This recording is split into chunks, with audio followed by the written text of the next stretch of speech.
rise for the invocation by Reverend Rick Schilling, Associate Pastor, First United Methodist Church. Let's pray. Gracious God, as leaders of this community, we look to you for guidance. May we turn our ears toward your wisdom, stretch our minds toward understanding, call out for your insight, and cry aloud for understanding.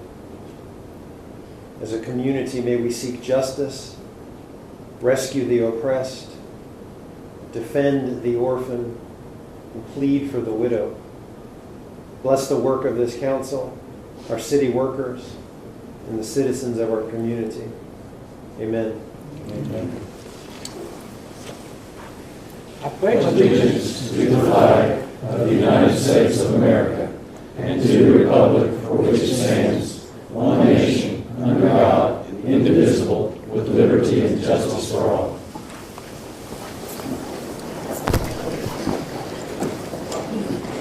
And under special presentations, we're going to start with a presentation of National Police Week 2013 proclamation by Chief Kyle Matthews.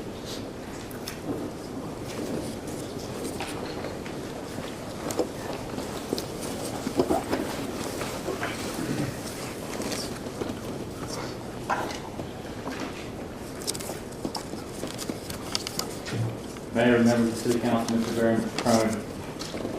Next week is National Police Week, and on May 15th is National Police Officers Memorial Day.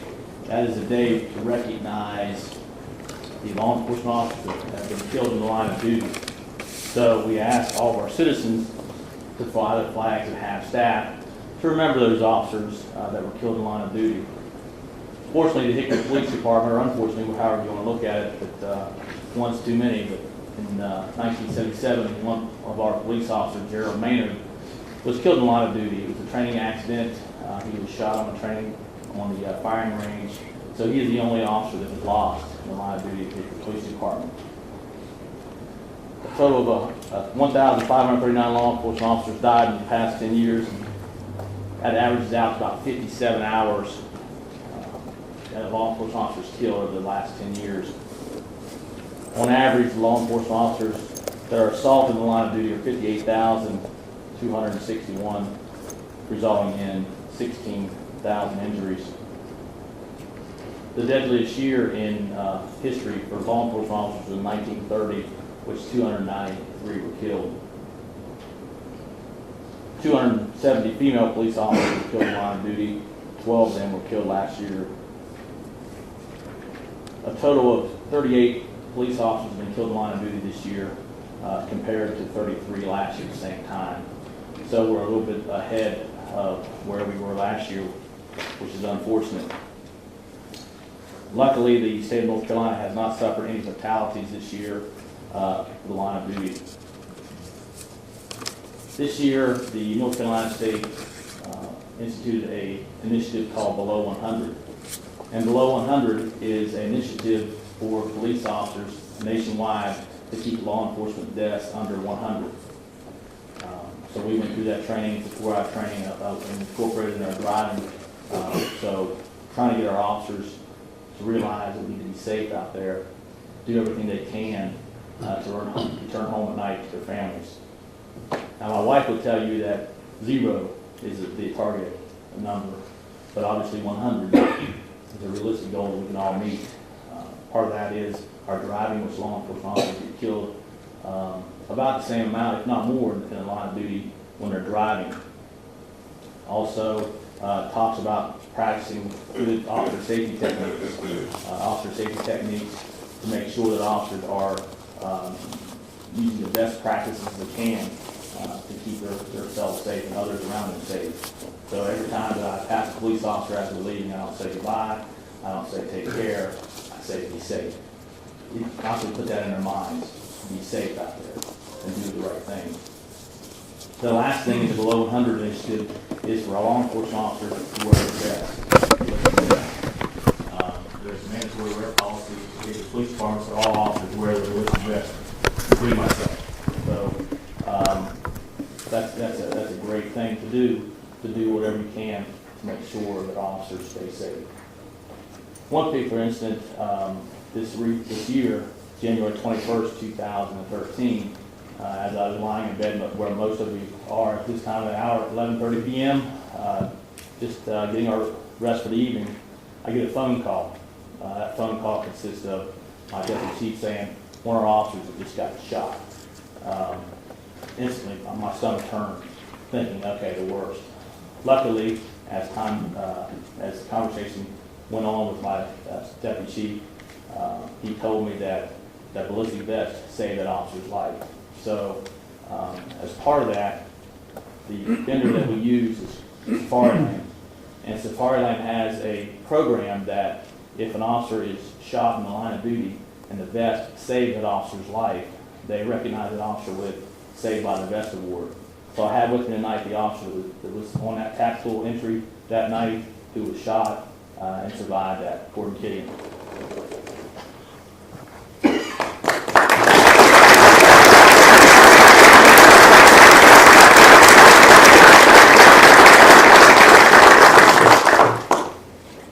As part of the process, or as part of the what Safariland does, is they give the officer some nice trinkets, some shirts called Saved by the Vest on it, and they actually replace our vest. The vest that he was shot and was wearing that night, it was replaced 100%, no cost to the agency, and it was one of those high tactical vests that we just purchased in July. That we had to replace just on a basis where they age out. So we want to make sure that those officers are wearing the best and most technology. And those things, just like technology, they change over time. They get better, they get lighter. So Safariland actually replaces that vest. And what the neat thing about it was when the representative come and gave us this plaque and gave Officer Killian a number, he has saved 1,835. Through Safariland's Saved by the Vest club. But what they do when they know that vest is going to be replaced by an officer that's saved in the line of duty, they stop the assembly line.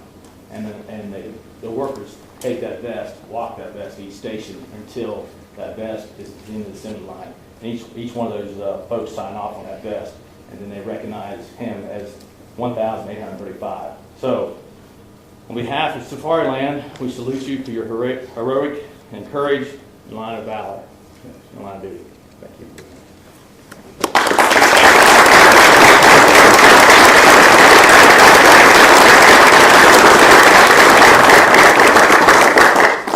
Mayor and council members, I'd just like to thank y'all for your support and for making these funds available during these budget meetings to allow the chief and the other staff to make sure we have the equipment and the training that we need to do our jobs. Thank y'all very much. Thank you for your. Thank you.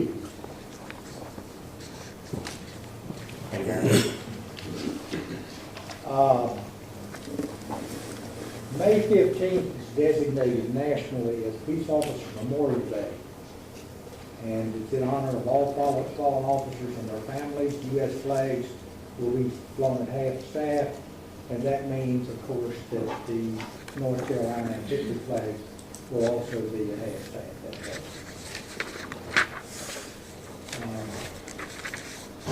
Those things hit home in a community like this.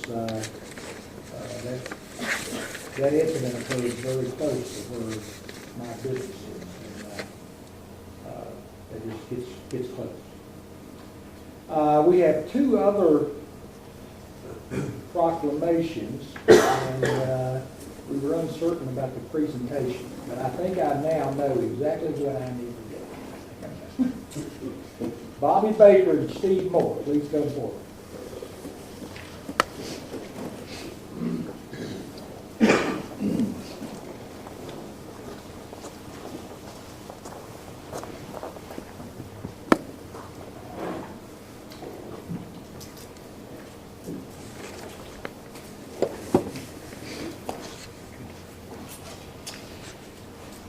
You know, something we kind of take for granted, or people want to take it for granted, and then people like to say, well, you guys are too hard on the contractors, or why are you so picky out there? And you know what, when we hear about something like happened in Was it Bangladesh?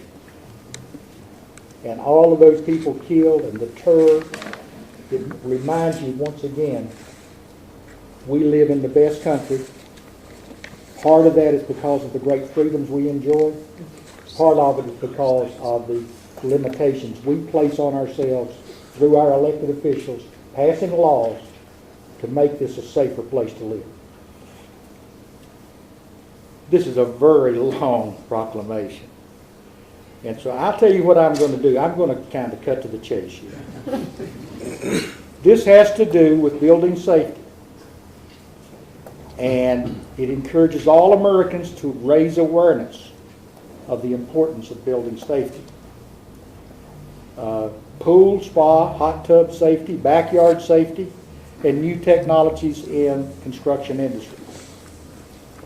Building Safety Month encourages appropriate steps everyone can take to ensure that the places where we live, work, worship, and play are safe and sustainable, and we can have the confidence that those buildings are going to hold up when we are enjoying them. Now, I know every one of us here has been at some sporting event somewhere where the fans got rowdy and the stadium started shifting like this, and I just sort of say a little prayer, and I hope those engineers make top grades, I can tell you that. Now, therefore, on behalf of Hickory City Council, I hereby proclaim the month of May 2013 as Building Safety Month. In connection with that, I thank our diligent employees who try to walk that fine line between maintaining safety and helping people get projects done. And I encourage our citizens to join with the community in participation in Building Safety Month activities. Steve, come on over here. Let's.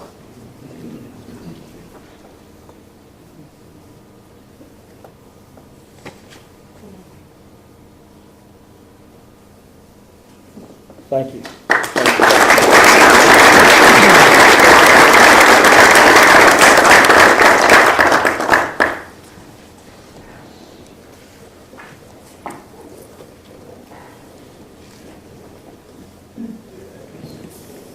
And I'll tell you, I hear consistently from the contractors, the engineers, and architects who have a lot of experience that our guys and gals do a great job, and they don't get in the way of progress. They help the projects progress. Incidents usually are when naive, untrained people like myself get involved in the process. And that's when people start saying, well, they could have done this or they could have done that. But when you ask the Hickory Constructions, the Looper Constructions, and many, many firms that I've dealt with from outside, they say our guys do a fantastic job, and we thank them. We have some people requesting to be heard. Actually, got older Americans month. Oh, excuse me. I'm sitting here thinking, Danny, come up here. I got to give this one to you. Mayor Pro Tem, it's seeing that you're a member of this. It's appropriate.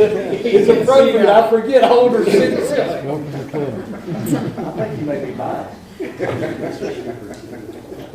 We got a young man here we're going to present this to.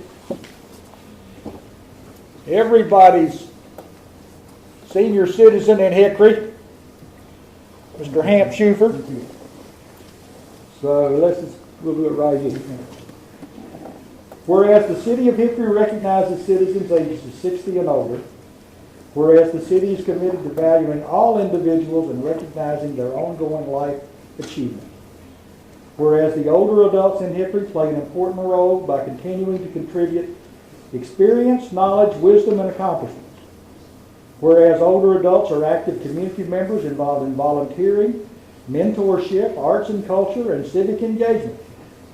Didn't you and your wife just receive some award? By the Preserve. and by the Landmark Society. That's great. The being exploring more landmarks, enjoy the comes. Whereas our community can provide opportunities to allow older citizens to continue to flourish. by emphasizing importance of elders and their leadership, presenting opportunities for older Americans to share their wisdom, experience, and skills, and recognizing older adults as a valuable asset in strengthening American communities. Now therefore, on behalf of Hickory City Council, I proclaim May 2013 to be Older Americans Month in Hickory, and urge every citizen to take time this month to recognize older adults and the people who serve and support them as powerful and vital citizens who greatly contribute to the community. Thank you.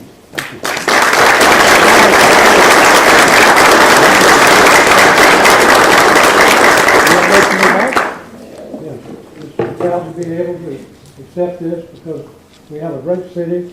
We look at all the beautiful buildings that have been preserved, all the old folks like us who are preserved. We appreciate what y'all do.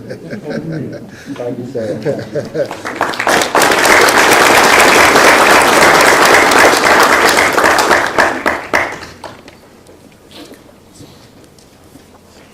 Mandy, how about life well preserved? How does that sound? Okay, we have people requesting to be heard. As always, we ask that people try to keep their remarks to 3 minutes, which is the protocol.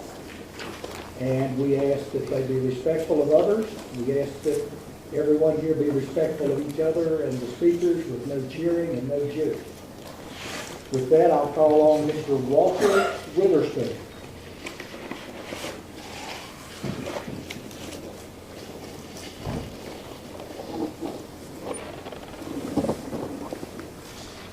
Walter Witherspoon, 498 17th Avenue Northeast, and I'll be very brief. I'm in pursuit of an answer that was put forth a long time ago. I had communicated with the city manager or budget officer, you call it, the attorney through it, and I also had a conference at one time with the finance officer. And I'm in pursuit of one answer. And once again, I think you might have received a letter today about that. If not, you need to check your mail. I don't mean just like I said, though. But in that letter, and I request maybe you guys can help me as well. I've asked the custodian of the records for invoices showing the cost of the actual fabric for the sales of the square. Repeat, of the actual fabric of the sales on the square. And I say that because it's been referred to me as the cost has been put in what we call construction of it. And another times referred to as structural steel. It can be construction with a lump sum there. There's no broken down item there as the cost of those sales. That will remind me I'm still in pursuit of that. And that's all I have to say. Well, if we have not provided that public record, we will provide that public record. Yes, I had been on the computer today and had the same breakdown. That's why I asked you again. I bought a copy of that to be sure that something might have transpired before I got When here I say today. we'll provide that information, I mean if it is separately available. I don't know. Well, if you bought something, it should, it should be an item for it. If I bought something, I would expect to receipt for that item. And also Mr. James Thomas Shell.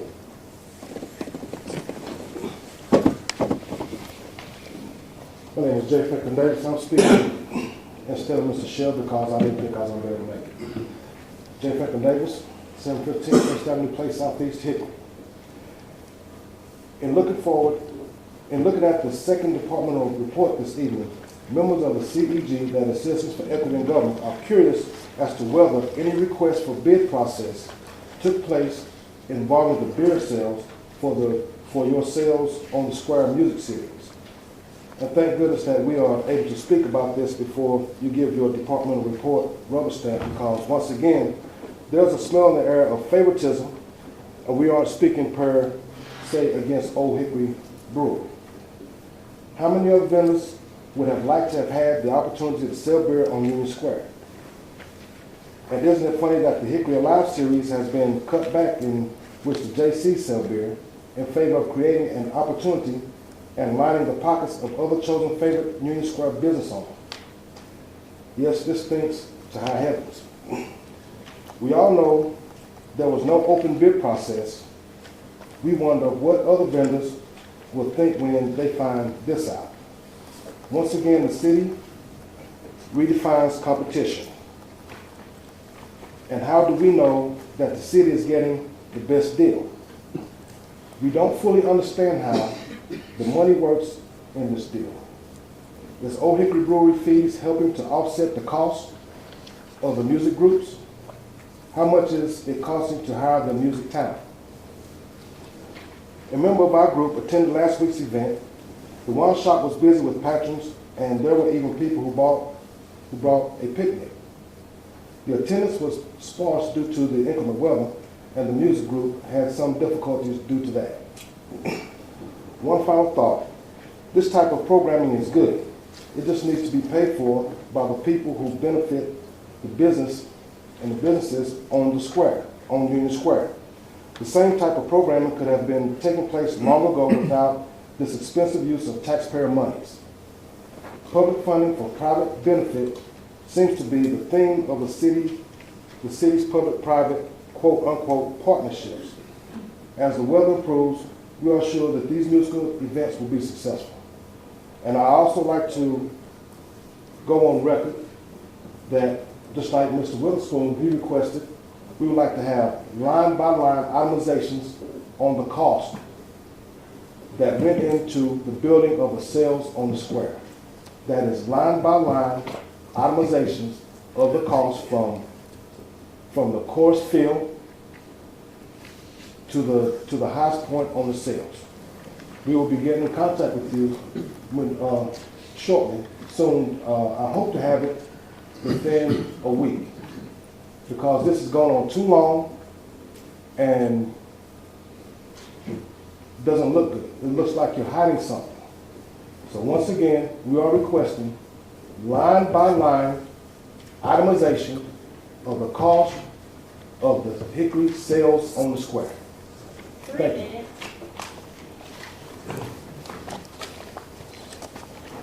You have a motion to approve the minutes of April 15th. Motion by Mr. Seaver, second by Mrs. Patton. All in favor, please say aye. Aye. All opposed, no. It's unanimous and all members are present. Motion to approve the minutes of April 23rd and 24th. Second. Motion by Mrs. Patton, second by Mr. Seaver. All in favor, please say aye. Aye. All opposed, no. That motion's carried. Motion to ratify and reaffirm on second reading. Second. Motion by Mr. Patton, second by Mr. Lael. All in favor say aye. Aye. All opposed, no. Motion's carried. Anything to be removed from the consent agenda? It will be approved. Second. Motion by Mr. Meisner, second by Mrs. Fox. All in favor, please say aye. Aye. All opposed, no. That's unanimous. Mr. Berry, informational items? Thank you, Mr. Mayor. Before you are informational items that report the cost of travel by city council members and myself who traveled to Durham April 23rd and 24th to meet with staff from the city government, as well as Mayor Bell, and learn about some of Durham's efforts to redevelop. And actually, Ms. Surratt and myself will be doing a presentation on that later in the meeting. I'd like to point out, the meeting with Governor McCrory was very special. Eddie Hamrick, who has had a lot of things to overcome involving his health in the last few years, is certainly one of our great furniture artisans here. And he made a lap desk. That's not a laptop desk. It's a lap desk, similar, a replica of the one used by Thomas Jefferson. And it's complete with quill pen and parchment stationery. It's very impressive. And Governor McCrory said he's going to leave that on his coffee table there. He said that's where a lot of business takes place in North Carolina. And he's going to use that lap desk for when he is signing important documents. And I was just proud that that came from Hickory. It had local wood. It was beautiful. And certainly something we can all be proud of, and I want to thank Eddie and his sons for what they did. And I can tell you, there was a pretty sentimental kind of thing. I don't know how we got into sentimental, but it got a little almost emotional in there. We didn't talk about, there was no government discussed. We talked about grandfathers and carving and apple trees, and it was just a very unusual experience and very rewarding for those of us who were there. Public hearing. Thank you, Mr. Mayor. First public hearing will ask the city's principal planner, Mr. Cal Overby, to come to the podium and present a voluntary annexation prior to council holding the public hearing.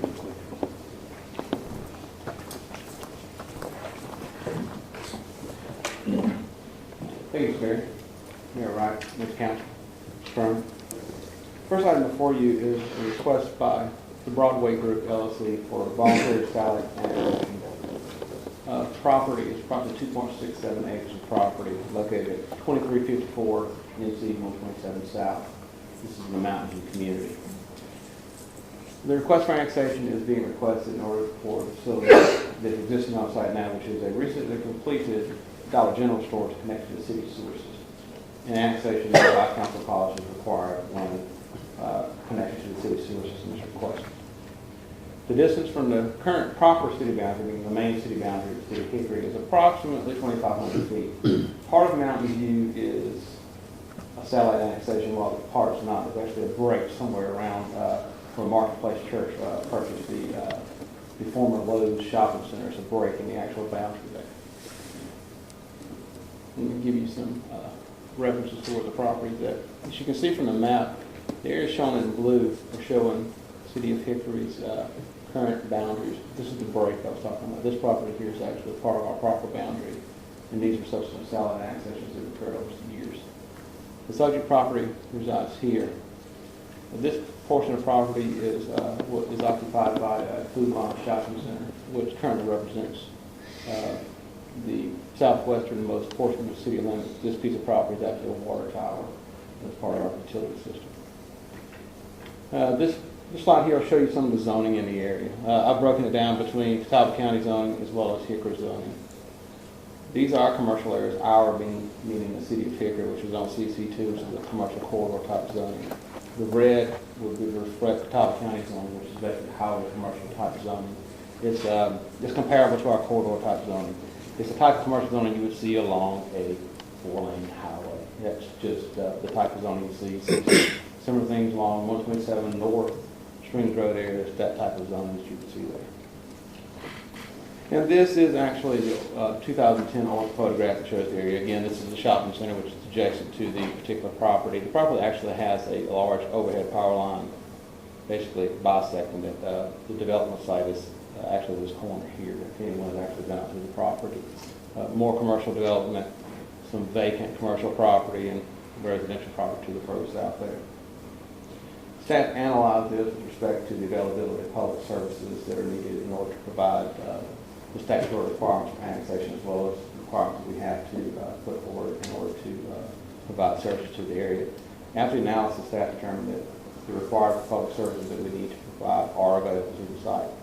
And with that, I will close and say that staff does recommend annexation of the property. It meets all statutory requirements, and public services are available for the subject property to be served by the city of Hickory. With that, I will close and entertain any questions that the council may have.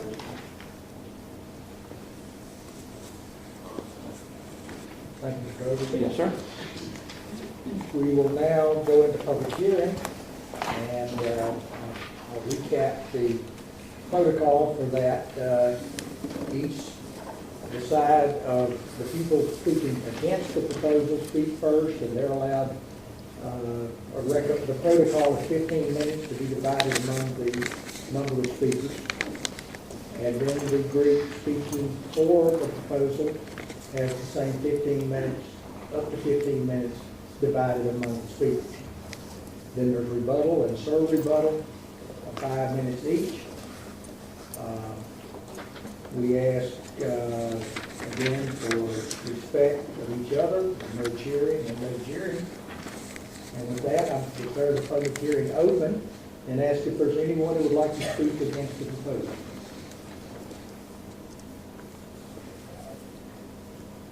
Is there anyone who would like to speak for the proposal?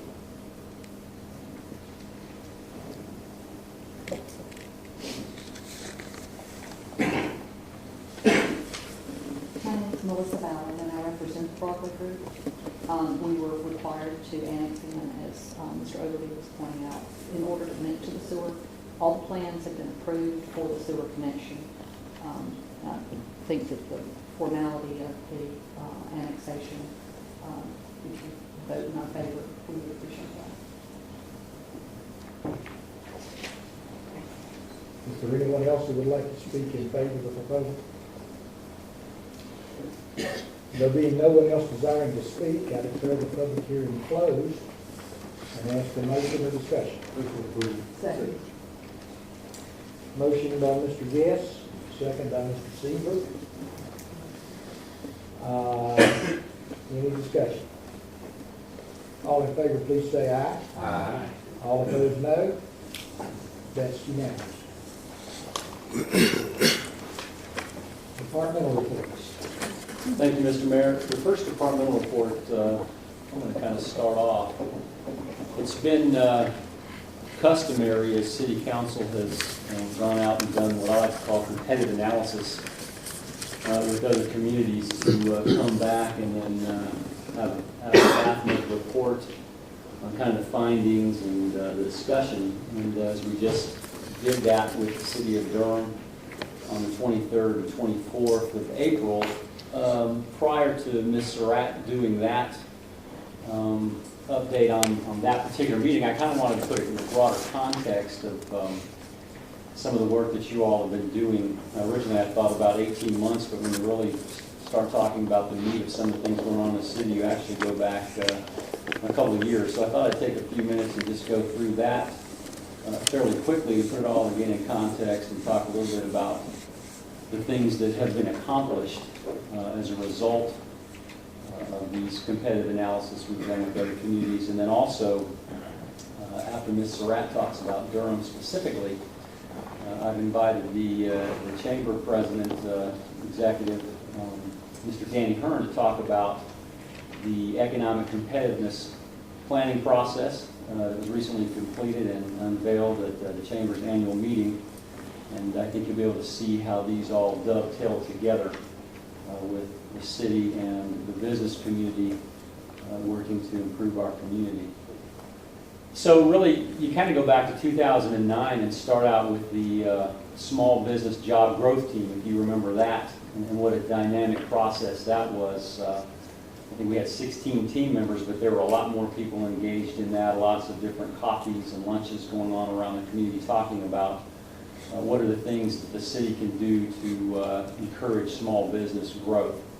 That morphed actually upon that group's recommendation into the Business Development Committee, which is 7 members appointed by City Council. And one of the very first things that that group did was start this website, Start Something Here, a great place to begin and begin again, because we realized that we did not really have an outward-looking internet presence for our community. And I'll come back to kind of that, the iterations that took place there. Of course, one of the first things that the Business Development Committee did was embark really on the branding initiative.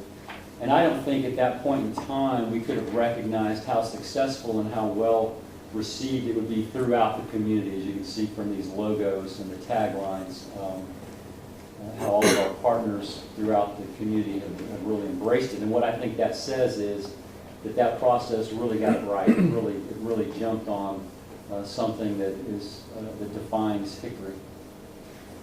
The first kind of embarking on looking at other communities was actually a number of folks, both from City Council and from staff, as well as some of our partners, being the J.C.'s and downtown and BDC members, actually went to a conference called CityWorks in Roanoke, Virginia, and began to see and do some things there. I want to point out a little bit hard to read, but down in the corner of each of these, I hope that's it, identified the cost that is involved in each of these. And one of the points I want to make as we go through this is how really cost-effective this entire process has been. Following that, and there's some of the takeaways, shortly within a month, the trip that was taken to Burlington, and some of the takeaways there. Specifically, as you recall, we went to Burlington to look at an amphitheater and talk with the elected officials and staff about the programming and the events that they do downtown. That was dovetailing in some ways on what we saw and heard in Roanoke, and I'll go back a second. One of the big takeaways from Roanoke was the farmers market. We saw the structure that housed their farmers market, and we heard a lot about how important that is to activity downtown, as well as health initiatives, etc., and kind of see how that ends up playing out in Hickory. Then in December, we went to Chattanooga, and one of the highlights here was the concept of the Chattanooga Way. And Chattanooga was really ahead of their time in terms of really engaging the broader community in their redevelopment efforts, and they started about 20 some odd years ago, before the term community engagement was really even coined and used, and they just simply said that's the Chattanooga way to involve the community. We learned a lot about the importance of philanthropy, and really a strong linkage between big economic developments like Volkswagen and the core city redevelopment that helps facilitate.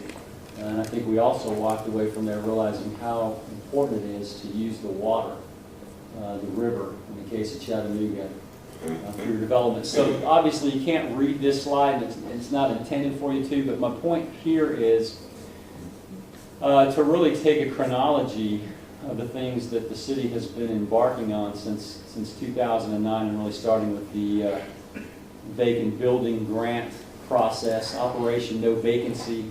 It's kind of its first iteration.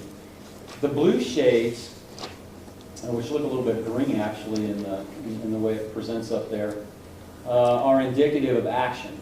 So that first one was City Council actually adopting a program called No Vacancy. The yellow is citizen engagement, so when you were creating boards, commissions, engaging your fellow citizens and the business community in the discussion and the process.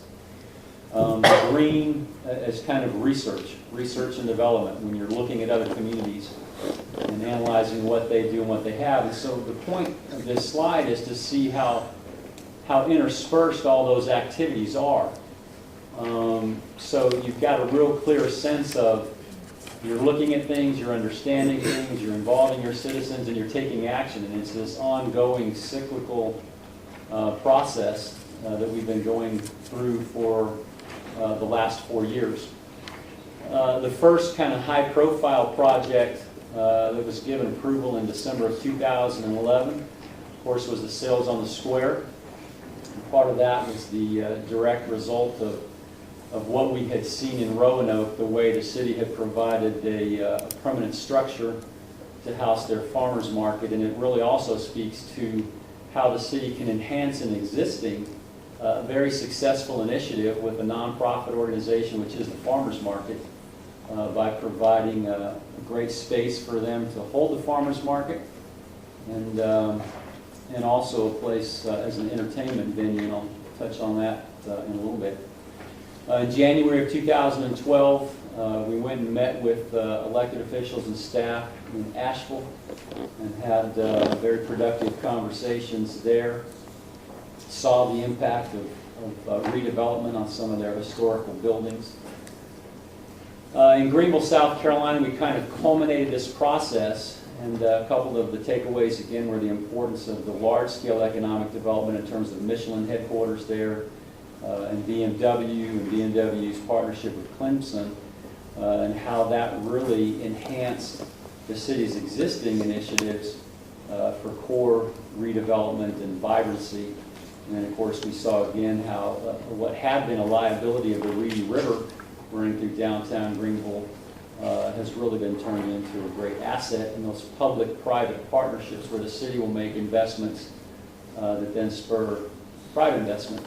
You all will remember this. I know the circles we talked about and the dots, and this was the process that you all went through in Greenville to kind of say, okay, how do we prioritize all of these things that we've seen and the things that we've learned in these other communities. And in the minutes of that meeting, it's reflected that redevelopment of mill buildings was important, the importance of riverfronts and pondering and thinking through ways that we can use the Catawba River. Having a go-to person for development, rail to trail, music venues and philanthropy, how those two can work together, and then again the importance of large-scale industrial development that brings people and jobs and money into a community that helps with the redevelopment. So in March, the community broader than the city of Hickory started a conversation and engaged the Southern Growth Policies Board to do work with them, and that's what Danny's going to talk about, Mr. Hearn, here in just a second. So you can kind of see the overlap of the planning process and conversations that are going on in the community. And this was, again, a partnership, and I'll let him touch on it more, but a partnership of the local governments and the business community and education to really take a look at our community. In April of 2012, we were awarded a grant by Duke Energy to do a site readiness program. And this is beginning to look at what are opportunities for the city of Hickory for large economic development. That's important in an ongoing effort. And then in May of 2012, you began the Inspiring Spaces process. And I'll just point out that this evening you took a next step in that by authorizing the next phase of the contract with our consultant, Land Design, in that process. Going back to Start Something Here, that was an excellent website that was developed. And in July of 2012, the city assumed ownership of the web portal. The original partners had upfronted the money to get that going, and we were one of them. Since that time, we've developed videos and had a lot of dynamic information presented out there, and we're seeing some success. We've grown basically the traffic from around 300 to over 3,100. I think it's a very great product. As a matter of fact, I was at a party just this past weekend, and a lady who's very active in the community was telling me that she felt like the city had so much to offer and we needed to do a better job of telling the world what we had. And I was excited to give her that website and say, go take a look at this. It is an ongoing challenge to promote yourself with an extremely limited budget. And we've talked about that from time to time, that successful corporations and businesses spend hundreds of thousands, if not millions of dollars a year in advertising. And of course, our branding budget is very lean, and we seek to find partnerships to continue to help promote that. But having this web portal continues to be a great tool. So just again, the process of Inspiring Spaces continues through July and August. And then in August, we actually have the grand opening event of the Sales on the Square. Drum circles was one of the first things we did there. If you have not been to a drum circle, you need to do that. It's a lot of fun. I took my family to the first one, and we just had a great time. An obvious bump in the farmers market. Unfortunately, we don't have attendance numbers pre-2012, so we can't really benchmark. But our opening day had over 1,100. Since that time, we've averaged 649 each time the farmers market is open, and we have peaks of over 1,000. So it's I think those of us who are in Roanoke would say we actually have a lot better farmers market, much more attractive venue than what we saw in Roanoke, and much more flexible. Inspiring Spaces continues again with your community involvement and your committee actually going to Rock Hill and to Greenville, looking at these other communities. Again, we heard how important it was in all of the communities that we visited to have activity in downtown, to have events. And we initiated the special events and the programs on Sales on the Square in the fall time frame, as well as at Christmas. And had about 3,000 people attending those various events over the course of those couple of months. Inspiring Spaces again continues, and very successful stakeholder meetings with over 80 participants, and all again thinking about the concept of the Chattanooga Way that we heard in Chattanooga and the importance of engaging the community. So we reached out to a very broad sectors throughout the community to ask them their thoughts on Hickory and what's inspiring and ideas for projects. Then, shortly after that, you all took action to award a series of grants that were already part of the city's portfolio that you had embarked on back in 2009, and they continue to grow, including the brownfield grants that we've been very successful at, to really assist the Holler Hosiery project to move forward. So again, we saw how redevelopment of old mill buildings was critical to these other communities, and great to see that happening in Hickory, and now to have almost a trend beginning to develop there with some redevelopment opportunities. Reached out specifically and kind of on a spur of the moment during the Christmas season to college students to invite them to share their thoughts about Hickory. We're all very cognizant and concerned about the loss of that population from Hickory. So it's great to bring in the college students, and we call them the Futures Committee, and we have continuing updates and dialogues with them and get their feedback and input. Then we kind of took it on the road in terms of going to Raleigh with a great committee, and I think all of us know that everybody, all the General Assembly knew that Hickory was out in force in Raleigh that day. We began to talk to our legislators about the importance of helping the city with additional revenue sources. And Ms. Surratt's going to talk in a minute about how critical that has been to the city of Durham and their redevelopment.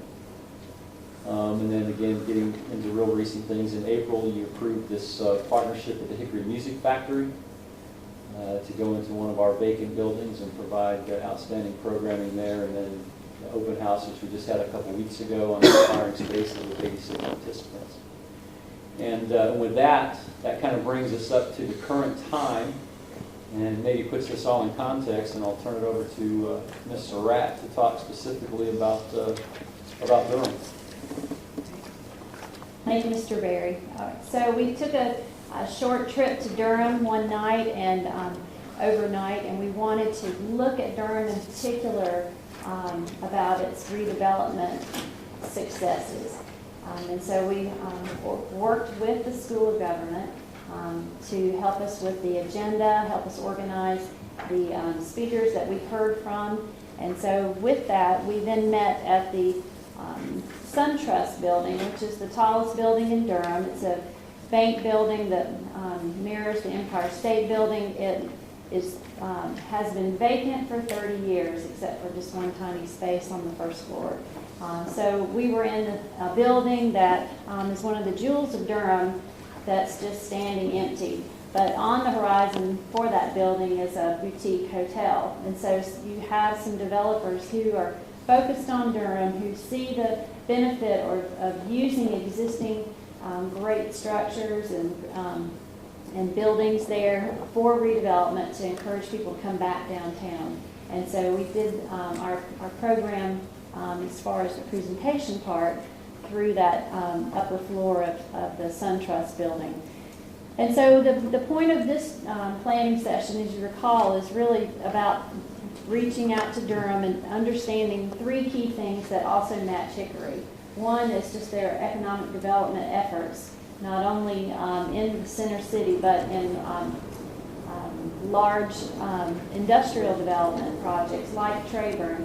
And so with our trip there, we also drove out to Treyburn and looked at the Class A office space that's created a clean industrial park, clean manufacturing. Companies like Merck are there, and so we learned about what amenities are needed for that type of development, and we can add that to our portfolio for when we have an opportunity to do the same. And we also learned about redevelopment, because Durham has had a success story, and they're still in the changing pattern of redevelopment, and they still battle vacant buildings and vacant storefronts and dark retail areas. And so with that, they then have some successes, and they've been fairly creative with it, but it doesn't come without a public investment.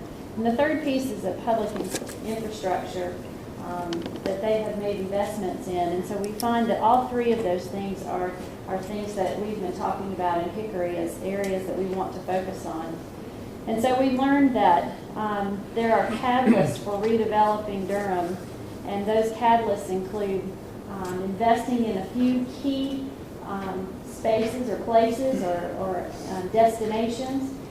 And that investment includes not only private investment, and there's always a private partner, but also public investment. And so the list on the screen, you can see their Performing Arts Center, their Multimodal Center. They invested in some specific public service buildings. The county, of course, Durham is the county seat too, so that's a little different than Catawba County and Hickory, but it still shows that they had made some choices to keep employees in the center city and keep improving the development in the center city. So we looked at three areas of redevelopment across Durham. We looked at American Tobacco Campus, Brightleaf, and West Village. And with that, we learned quite a bit, so I'll just go through that quickly. And so at the SunTrust building, this is just they had an old boardroom left from the 1970s, but they kept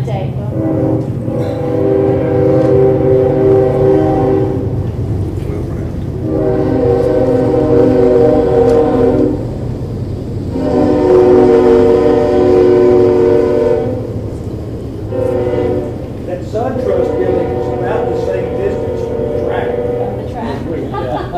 True.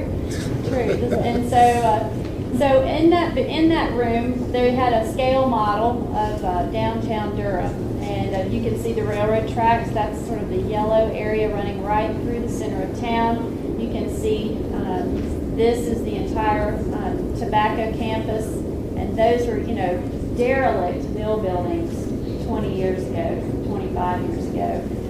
You can see some investment then again in the West Village. So they've made some key investments here, not only residential, but some mill redevelopment. And then Brightleaf is right in here. All of this to say we had a sort of a picture of the entire community to stare at, plus looking out the windows helped us to see the development patterns over time. So it's not something that Durham did in a 10-year decade. They are still working, and it's been a 30-year process. We learned that same pattern from Greenville and from Chattanooga as well, and Asheville. So here's just a sample of the tobacco campus. You're probably very familiar with that destination. It has just some fabulous architecture, plus it has a nice water feature in the middle that was part of the reinvestment in that property that just gives it some interest. What we learned that was interesting about the tobacco campus too was that they believe strongly in entrepreneurship. So they have not only the top level or the ground level that you saw, but they have an underground basement office space that keeps expanding because young people are okay with these communal workspaces that are well lit and have a lot of glass and you can see around, but they might be in the basement for a while with their startup company. And so we toured that whole underground area. These spaces are of high value for a startup. We also walked by what is one of Durham's new projects. I know it has a funny name. It's the SMOFIS. And it's the word, they coined this. This was their downtown group. Decided to create just a fun, festive way to encourage the startups to have a startup space. And so they did a contest. You could apply if you were a startup and you only needed 25 square feet of office space. And this is literally in a shop front window. And you got 2 chairs, a desk, and a table space. And they called it the SMOFIS. And you got to be there rent-free for a number of months. And then they rotated it out. But it just gave some interest to entrepreneurship. It filled up a storefront window, and people thought it was kind of fun. So the downtown group created that program, as well as one that's very similar to our vacant building grant. They had an even more significant grant that goes toward just startups for restaurants and other spaces, other businesses that go into the downtown spaces. So we learned that we're heading in the right direction. They've been successful, and we have too. So we just want to keep on that path.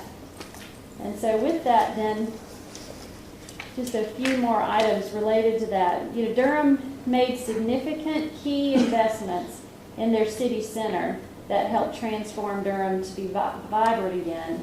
They were to a point of burnout spaces and shootings in the downtown, and you know the stories, and you may have been in Durham during those days, and it was not a place people recommended that you go.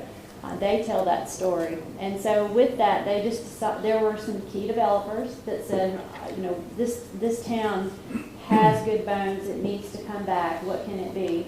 And they had some key investment opportunities that the city partnered with the county and partnered with private investment to create some key destinations, like the Performing Arts Center, like the Durham Bulls Stadium, moving it downtown, and the American Tobacco Campus being yet another one. So they understood sort of the power of 3 and then the bigger power of 10. So 3 destinations, and Greenville uses that code too, where you need 3 things to hold, or 4 things to hold a block or a super block together and create a downtown that has linkages. And then in those spaces, if you had 10 things to do, that's sort of the art of placemaking, where you have people that want to do not just one thing that night or that day. They want to have a variety of experiences, even multiple times when they visit. And so Durham and Greenville, Asheville too, have all embraced that. So those are the things that make Durham special now, and they've just been willing to spend the public dollars. They put aside 1% of their general fund, which is a little over $1 million every year toward the city center projects, and that goes toward those grants and goes toward some other developments and some incentives. They also made investments in their streetscape, which you can see as you travel there. Just lots of plantings, trees, and improved sidewalk spaces, things like that. And they also had major partners. So we need to identify our partners as well, but they in turn had Duke University, which was a big partner. And they are in the middle of the Research Triangle, so they had the benefit of the larger macroeconomy. But all that to say, we can find a scale that works for Hickory and replicate some of those same patterns. Not only did they say city center was important, but they also heard, and this was Mayor Bell speaking in particular, that he heard the neighborhoods say, what are you going to do in our neighborhoods to make those better? And so they also did some public improvements. They used CDBG dollars and did improvements in several neighborhoods as well. So that was the summary of the trip to Durham. Cost is down the bottom. Those are the attendees, and so we are still putting together some plans of action for what to do next after that trip. So I'm glad to turn it over to Dan Hearn now. Well, can I mention a couple of things about that visit? Did I hear them say that space in downtown Durham had gone from $20 a square foot, had gone down to $20 a square foot, and it's now up to $90 a square foot? Yeah. Well, he said it even went up to 112 or 120 before the recession, and back down to 90. So major tax. Oh yeah, that's not rental rate. No. But to give you a perspective, Yeah. perspective is, we were told, now I have not corroborated this, but we were told that Rocky Mount space downtown is $1 a square foot. Is that what we were told? Okay.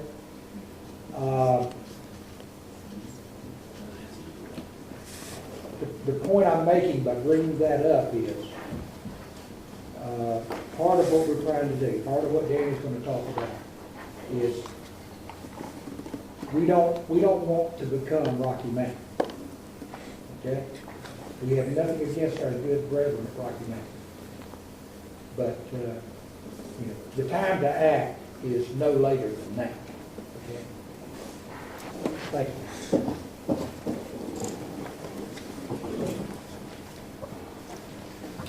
Mr. Mayor, members of council, hope everybody's doing very well tonight. Thank you for letting me be here. All I can say is wow as to what you are doing to make my job a whole lot easier and make this community a better place. Andrea, the slide up there in Durham of the office. Last week, the World Chamber of Commerce Congress met in India and voted that the best entrepreneurial idea in the world in the chamber business. And they were there to receive that award. So I want to know what it was. I didn't know what it was. Thank you for showing it to me, and congratulations to them. We can do the same thing if you put our mind to it. This is a big puzzle. And because of what y'all have started doing, it has now come full circle that this whole county is now involved in community transformation. And it really started about 3 years ago. Dr. Henshaw and I flew down to St. Petersburg and met with the St. Petersburg College folks at the collaborative labs who do brainstorming, strategic planning, and looked at their creative technology they use and how they facilitate communities in developing strategic plans. Dr. Henshaw flew them up with their equipment up to CVCC, and some of you were there. We had our first brainstorming session about a strategic plan for this county. And that's what got things started at CVCC's initiative that extends. From there, later on, we had a joint chamber EDC board meeting and further looked at strategic planning ideas and problem areas that we were faced with. But again, here, we're 3 years ago. So we got another directive about 2 years ago from County Manager Tom Lundy, who said, Danny, it's time for business to step up and do some type of a plan and tell us what we need to be doing.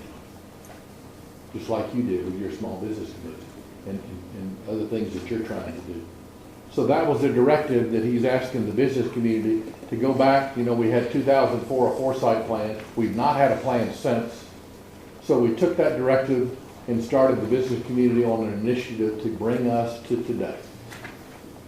And that's where we have finished a one-year plan that we have completed in January. Ted Abernathy worked with us for all of last year with a great 30-member competitive plan team, funding from you and other sources.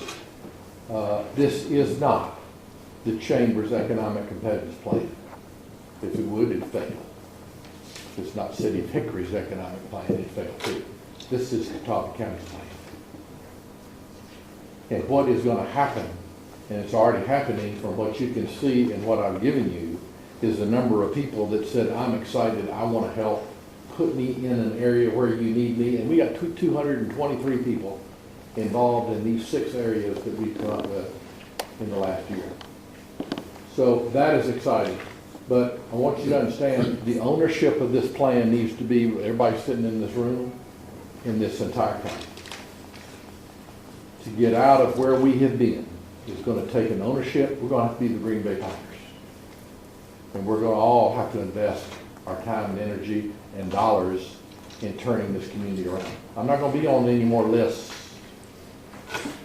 of how we rank and wherever we rank. I don't want to hear any more about, well, nobody's doing anything as a bumper sticker. If you complain about farmers, don't talk with your mouth full. Well, if you want to complain about Hickory not doing anything or the county not doing anything, well, people are down on what they're not up on. And they're just not up on what y'all are doing and what we're doing. And the pity party for Catawba County is over. I here declare. Because there's so much activity going on that we better be proud of it and ought to be proud of it. And I encourage you to continue this effort, and I applaud you. what you've got in front of you are the 6 priority areas that we finished up with Ted. And in the last 2 months, we have taken these 6 areas and put team leaders together and have already been meeting and are meeting tomorrow for the first time in 2 months to hear back reports from these team leaders about what's been going on and initial brainstorming ideas about what we want to do in these areas. I can't go into a lot of detail, but you just need to understand in no particular order these 6 areas. Building quality shell buildings and parts and not having product is very serious. And that is probably our biggest issue and biggest problem that we've got. EDC and Scott is working in that group and working with the ability to try to get us financing for spec buildings, whether it's public, private, whatever it's going to be. We've got to have product to sell. So we've got to make that a priority. And I know that you feel the same way. You have talked enough about that yourselves. This incubation of small business, I want to take this incubation word out, just an accelerator center, or how we're going to accelerate new, young, small business leaders or entrepreneurs. Small business development and encouraging entrepreneurship is an issue that had a lot of great ideas. It involved a lot of opportunities to meet with your staff, particularly in licensing, permitting, and inspections, to educate them. Okay, you come in, you get your business permit, now what do? They just walk out the door, unless they ask Steve Bryan or other help. But we have got to educate every planning department and inspections in the county and whatever. Once you are dealing with these new startups or any kind, where else do you go to get help? To help your business grow and get started. So we've got to have a partnership there, and we would be glad to try to work with each of those groups. We've got to update all the business resources that we've got that can help business. It's not been updated in a while, and there's so many people doing this between the Chamber and SPTDC and the Small Business Center. There's so many. We've got to get ourselves organized and compile everything that's going on so we can hand this information to your staff and to those companies coming in. But the one thing that we don't know about is this Kauffman Foundation grant at CBCC has been designated as a site, one of 3 in the country, and the entrepreneurial landscape of this community will change forever because of this. This is a lot of dollars coming in here. Everyone in North Carolina will have the ability to come here and apply for dollars for startups, which when they come here and apply for startups at $25,000 and $100,000, there's opportunities to try to keep you. So we're trying to get to the governor, and we're trying to explain to him this is a statewide project, three community colleges in the country to get this. So entrepreneurial and small business development will forever be changed because of the opportunities that people across the state will have to come here and talk about getting an initial $25,000 startup money and a matching $100,000 in the second round. And more to follow because we're still getting oriented to what the Kauffman Foundation regulations are, and they'll be visiting very soon. And that is Bill Parrish leading that team, and myself and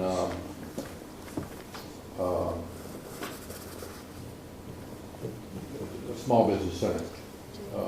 Not Jeff, but Gary Muller, I'm sorry, who's head of entrepreneurship at CBCC. Reinventing Spaces is Stephen Schufert. They have met. I'll hear for the first time tomorrow what they've come up with. Scott said today in an email, his presentation will probably be the best one there is. So what they have been coming up with and ideas about how we take these old buildings, we either tear them down, we incentivize people to come in, whatever they've decided, I can't wait to hear about, but that is a tremendous priority that we need to address. Workforce connectivity and development is chaired by Dr. Powell and Dr. Henshaw, and I am helping them, and they met for the first time last week, and I could barely get 40 people in the living room of the chamber to meet. If you make the rounds with business, as I do, and as EDC And as I did this morning with one of the biggest companies in this community, they can't grow without skilled employees. We've got high unemployment, but we have a skilled labor shortage that is at critical mass. We also are in the middle of America's largest demographic shift of human capital in America's history. And that means that industry and business are dealing with the boomers that are retiring, being replaced by the Xers, but all of a sudden the Ys that number 80 million will outnumber the boomers by 2015. And the majority of our workforce will be Y generations and the older Xs. And how do you retain and recruit that Y generation to stay in my company? At 35 and under, they're changing jobs every 2 years or 22 months. How do you keep the workforce together when young people are moving that quickly within the job market? So every business in America is facing this, and we got to face it. We just finished filming our first Hot Jobs video. The Chamber and CVCC put money and hired the Jackson Group and Paragon Design, and we decided to ask HR managers, what are the hardest jobs to fill? And of course, furniture came to the very top, and they said sewers, cutters, and upholsterers. So we just finished a hot job video on those 3 jobs. And that will be in the school systems, that will be out in social media, and that will be marketed to anyone that is looking for a job with salary ranges or hourly rates and salaries.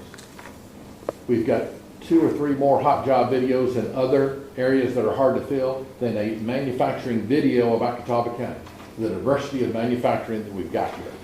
And I think you would be amazed if you saw it in a 5-minute video about what we've got to offer.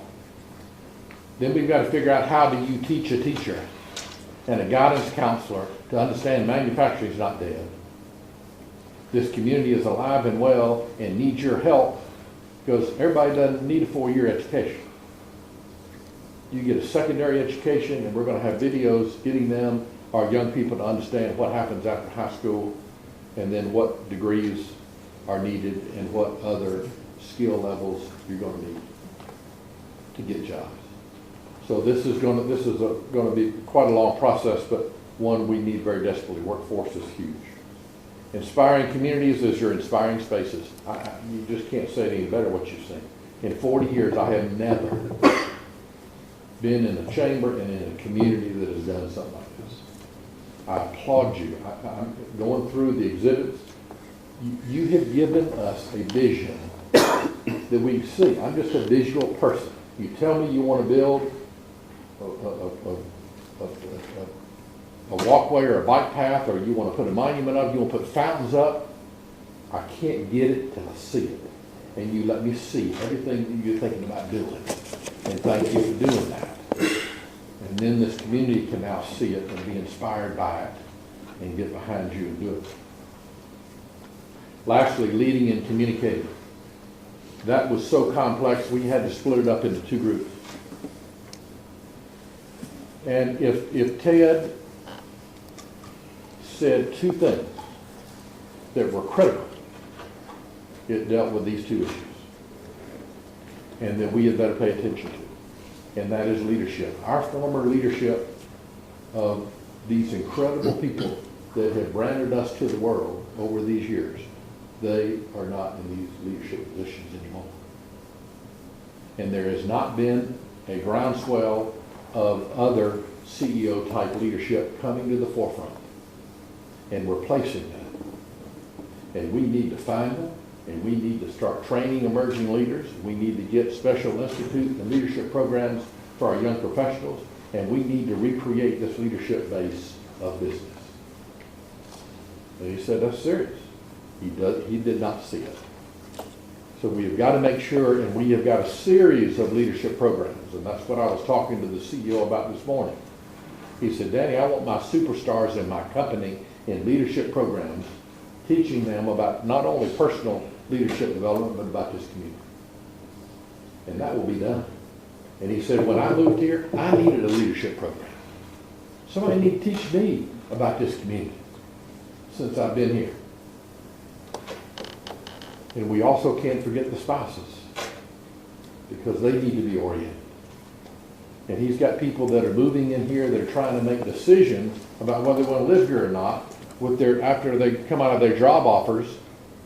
We don't want them staying in a motel or a hotel just sitting there. We got to have a team of people that can go out and show them the community, that know what they're talking about, that can reacquaint them with the community they may want to live in, because we've lost some people to that have decided not to stay here. It's unacceptable. We've got to find another leadership team for that. The communication piece is last. And Nick, you've heard him. We're the worst storytellers in any community that he's ever seen. And that's good storytellers about our community. He couldn't believe it. He said, you don't realize the great things that are going on here that these polls don't take into account. But between the Simulated Hospital, the Manufacturing Solutions Center, and this Inspiring Spaces, you just keep naming, and the Kaufman Foundation, you keep naming the things that this community ought to be proud of. This community itself is not talking about it. Because people are down on what they're not up on. Again, they've got to understand, we got to educate and inspire the community with things like you're doing, but tell this community about how proud they ought to be and what's been accomplished and where we're going, and we've got to tell good stories. And that's external and internal branding that he has outlined of educating ourselves and also the world about where this place is. So I just end with appreciation for your involvement with this and making your time with it. We've got a small leadership team behind the scenes that's kind of been pushing this thing along. We've got a big job to do next, is after tomorrow. There's got to be a new leadership team formed, and the implementation process formally starts tomorrow. And I can't tell you how that's going to look yet. We've got to meet again to determine how that's going to look. But this county is destined for wonderful things, thanks to a lot of the things that y'all are doing. I appreciate all that. Thank you, Dan. So just then to kind of go back to where we've been, I get fired up listening to Danny talk. I guess his father's preacher coming out of me, and he gets me ready to make an altar call. So here, back to this chart that kind of shows what you've been doing the last couple of years, and then zipping down to the bottom and looking at our next steps. Where do we go from here? And where we go from here is continuing these partnerships. The next Inspiring Space, we're, I would say, at about step B or C in some confidential conversations with some donors about a very exciting project in partnership with the city, and there are more waiting in the wings. So it's not just a planning process. I mean, it's a planning process with Inspiring Spaces that is already yielding fruit. Economic development opportunities and product development, like Danny talked about, is absolutely critical. And here again, we're at, I would say, step C or D in some pretty serious conversations about the city's role in partnershiping with the county and others to continue to move that forward. And then lastly is talking to the state of North Carolina, continually putting in front of them what we are doing, the successes we're having, but also where we rank as a metro area, and how we need support and we need help from Raleigh. We need some latitude, we need some opportunities. And Washington. And Washington, thank you, that's right. We're still spending money in Washington.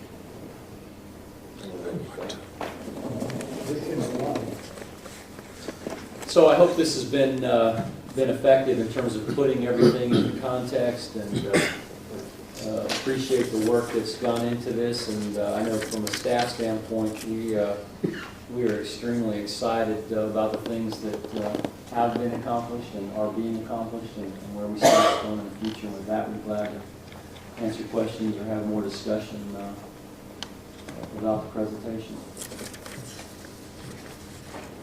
Well, 3 or 4 points I'd like to make, and I'd be receptive to anybody else would like to make. A lot of people don't realize that according to the Census Bureau, since 2010, we've had a 0.5% decline in population. That doesn't sound like much, and that has become normal apparently for rural areas. But I don't think our metropolitan area is a rural area. And we cannot accept that. Jobs build population, population builds jobs. And we've got to work hard, I believe, on both ends of that equation. And some of these things, going out here and getting inspired by what other cities have been able to do, and they do it in a variety of ways that we can borrow from some, we can borrow in a big way from some, and in a small way from others. And there's just no substitute for seeing people like Durham go from $20 a foot to purchase space in downtown to go to 90 or more. I'll never forget, this struck me 5 or 6 years ago at a National League of Cities meeting. I just happened to sit down with some people from Clarksburg, Virginia. Clarksburg, West Virginia. And the mayor of that city and I were talking about woes and unemployment and all, and she said, and I'll never forget this experience. She said, yeah, our population went from 32,000 to 17,000 after they closed the glass factories on the river. Well, we don't want to be Clarksburg either. Now is the time to be making these investments of money and energy. That I know Danny made a reference there to the livability index, I guess, that somebody did that showed us as 185 out of 189. And I would submit, without any proof whatsoever, that if they took that same survey in Hickory, our numbers would be considerably better. But I have no proof of that. The point I want to make is when they say Greater Hickory Metro, that includes Conover, Lenore, Morganton, and lots of other places. And we're all going to have to make, within our county and outside of our county, we're all going to have to make these kind of investments in order to make a big impact in that metropolitan area statistic. So I'm pushing it at that level too. I'm sure all the council is also pushing. We need everybody to buy into this and understand this is not about committee meetings. Eventually, ultimately, it's going to be taking that and making investments to make these things happen. We made quite an investment in Holler Hose Roof. You saw the numbers. There was time invested in that too. Time monitoring the progress and making sure that the developers were satisfied with what the city and the county were doing. And Mr. Burley and I had a meeting with a key player to, I guess we really gave some reassurances. We talked through some snags, and we feel we certainly were glad to have that meeting, and we were glad to see that come to fruition. But we are willing to commit. I know I'm sitting up here with 6 other council members, and I think we're ready to commit our time, our energy, and do the political thing that's sometimes unpopular, and that is get some revenues coming in. We can't just look to Washington and Raleigh to give us, write us a check. But we are looking at that. We will not. We won't send it back. We will not refuse to accept that. And we are not only doing that, we are demanding, okay? We're going to help ourselves, but we didn't sign all of the trade agreements. We didn't do the things that caused us to be where we are now. And Raleigh and Washington are going to have to help us too. So yeah, the time is now. This has been, I don't want to end on a sour note. I'd also want to tell you, this is the greatest place in the world to live. I can't imagine that there's a better place to live than Hickory, North Carolina. And I've lived a few other places. Some people have not had that benefit, but I've lived a lot of places. So I'm saying that with the understanding it's a great place to live. But I sure don't want somebody to say it used to be a great place to live. We need to make these things happen. We need everybody in here supporting us. If you care about Hickory, you need to be supporting us as we try to generate an atmosphere where people will accept some taxation, for example. People will understand. There will be false starts, there will be missteps, and people need to, everybody here, I think if you came out of this meeting tonight, you care about this community, and we need your help in delivering the message Danny's talking about and helping encourage people to buy into this whole process. Council members? Mayor, that was extremely well said, and I appreciate you saying that. It's clear from all of our business, and I didn't think this going in when we started with some of our first trips, but it requires public investment with some private partnership, philanthropy, to get these cities turned around. And the other thing I've noticed is there seems to be an element of momentum. I think we all experience it in our lives, but I think the community experiences it. And our momentum's been in the wrong direction. But I think we're coming out of that. And we have got to keep the fires burning on that, to get our momentum strong. And then all of a sudden, our community will start, things will start happening on their own without a lot of, government help and public investment. And just good things will come about. And I'm convinced of that. So I appreciate your comments. Yeah, I do too. And I was going to say that in my time on council, I've been a part of a lot of committees and foresight and stuff, but it seems like we've really finally got it. We're getting action behind it thanks to Danny and Mick and Tom and a lot of others.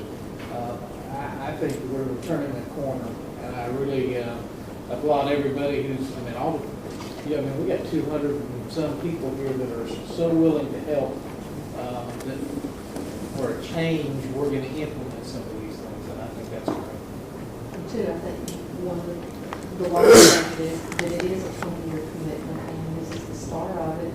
And we've got a lot of people invested already with their time, and they see the vision of where there'll be starts, as you said, and some falters, but we all have a vision of where this city needs to go and to help support that. The citizens are excited, and that's inspiring to me. Citizens are excited. Enthusiasm is contagious. They were excited at that meeting we had, I thought.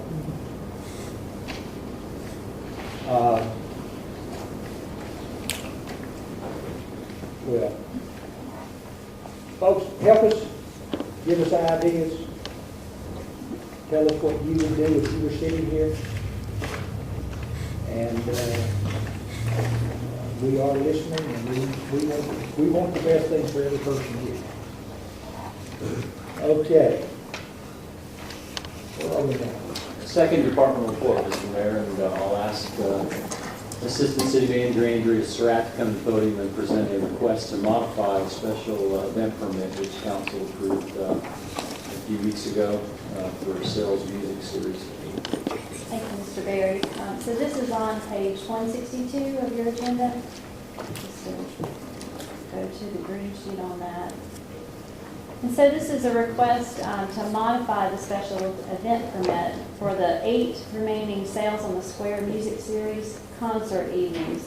And so to specifically include an area for malt beverage sales. And so the request is coming to you tonight because there is a statute that staff has been made aware of that is something that's being used more and more across North Carolina. And in 2009, and this is specifically North Carolina General Statute 18B 1114.5.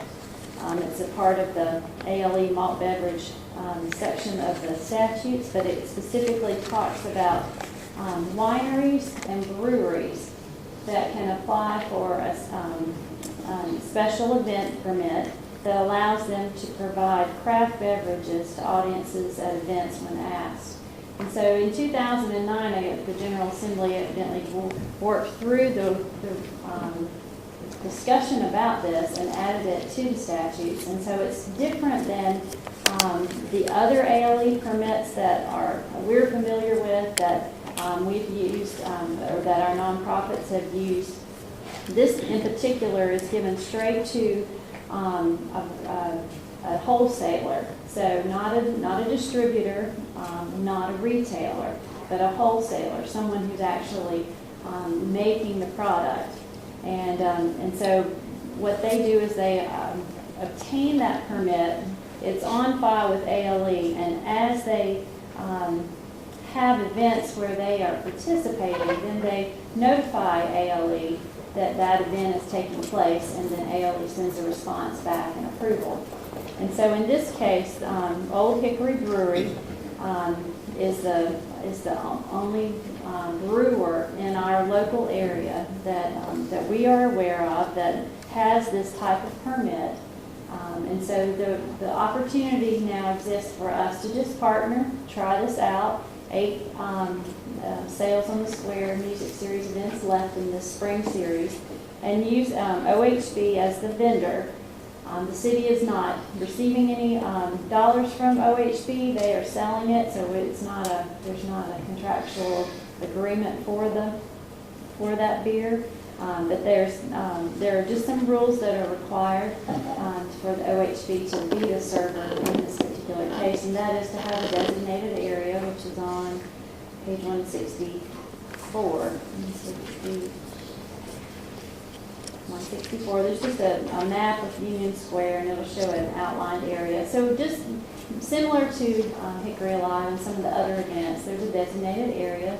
Obviously, the beer can't leave that area. OHB is required to do all of the ALE requirements to check age and things like that.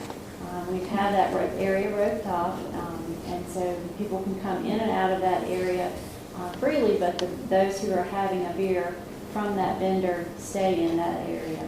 And so the authorization comes from that general statute. Cities like Morganton, Blowing Rock, and Wilmington use this a lot for their special events and bands that play in their downtowns. We have typically used the nonprofit route, and that's we've had great success with that as well. But in this case, this is a way to have one less step for this particular set of music events, and go ahead and offer that as a part of the event itself. So the hours are the same, 5:30 to 8 o'clock for the music, and there'll be HPD staff in the area. And so we just asked for approval for the modification to the site plan and the application, and also specifically for the agreement, which is at your desk, for the 8 events.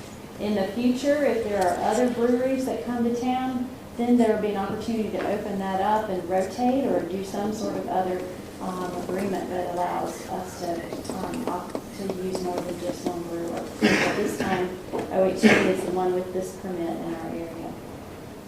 Happy to answer any questions. Mr. Ray, we have never derived any revenue off of alcohol sales. No, absolutely not. No. Thank you. And just to clarify, so the action is to amend the special event permit and authorize the city manager to execute the agreement that Ms. Surratt just outlined with OHB, Old Hickory Brewery, to provide the beer cooler during those events through May and June. Well, I make a motion to amend it. I'll second. Motion by Wright, second by Pat. Yeah, I want to understand just a little bit on the, we have not, it's not the city's business to try to collect revenue based on the amount of alcohol that might be sold by a vendor. However, it seems to me that some consideration ought to be given. Without consideration, I mean financial consideration, for Old Hickory Brewery to use that space to sell their products on Union Square. And this contract just merely relies upon the goodwill of Old Hickory Brewery, which I think is fine. You can terminate it. Either one can terminate it to the week. But if we're going to do this, and then particularly if there's other brewers in the future, I would think that the public space, we have rates, we have licenses agreements within other public spaces to sell products. Was that any of that discussed? Yeah. And what's the takeaway on The that? give and take was they're afraid they're going to lose money. I mean, they got to actually have staff out there and pay them. The events can be up and down in terms of attendance.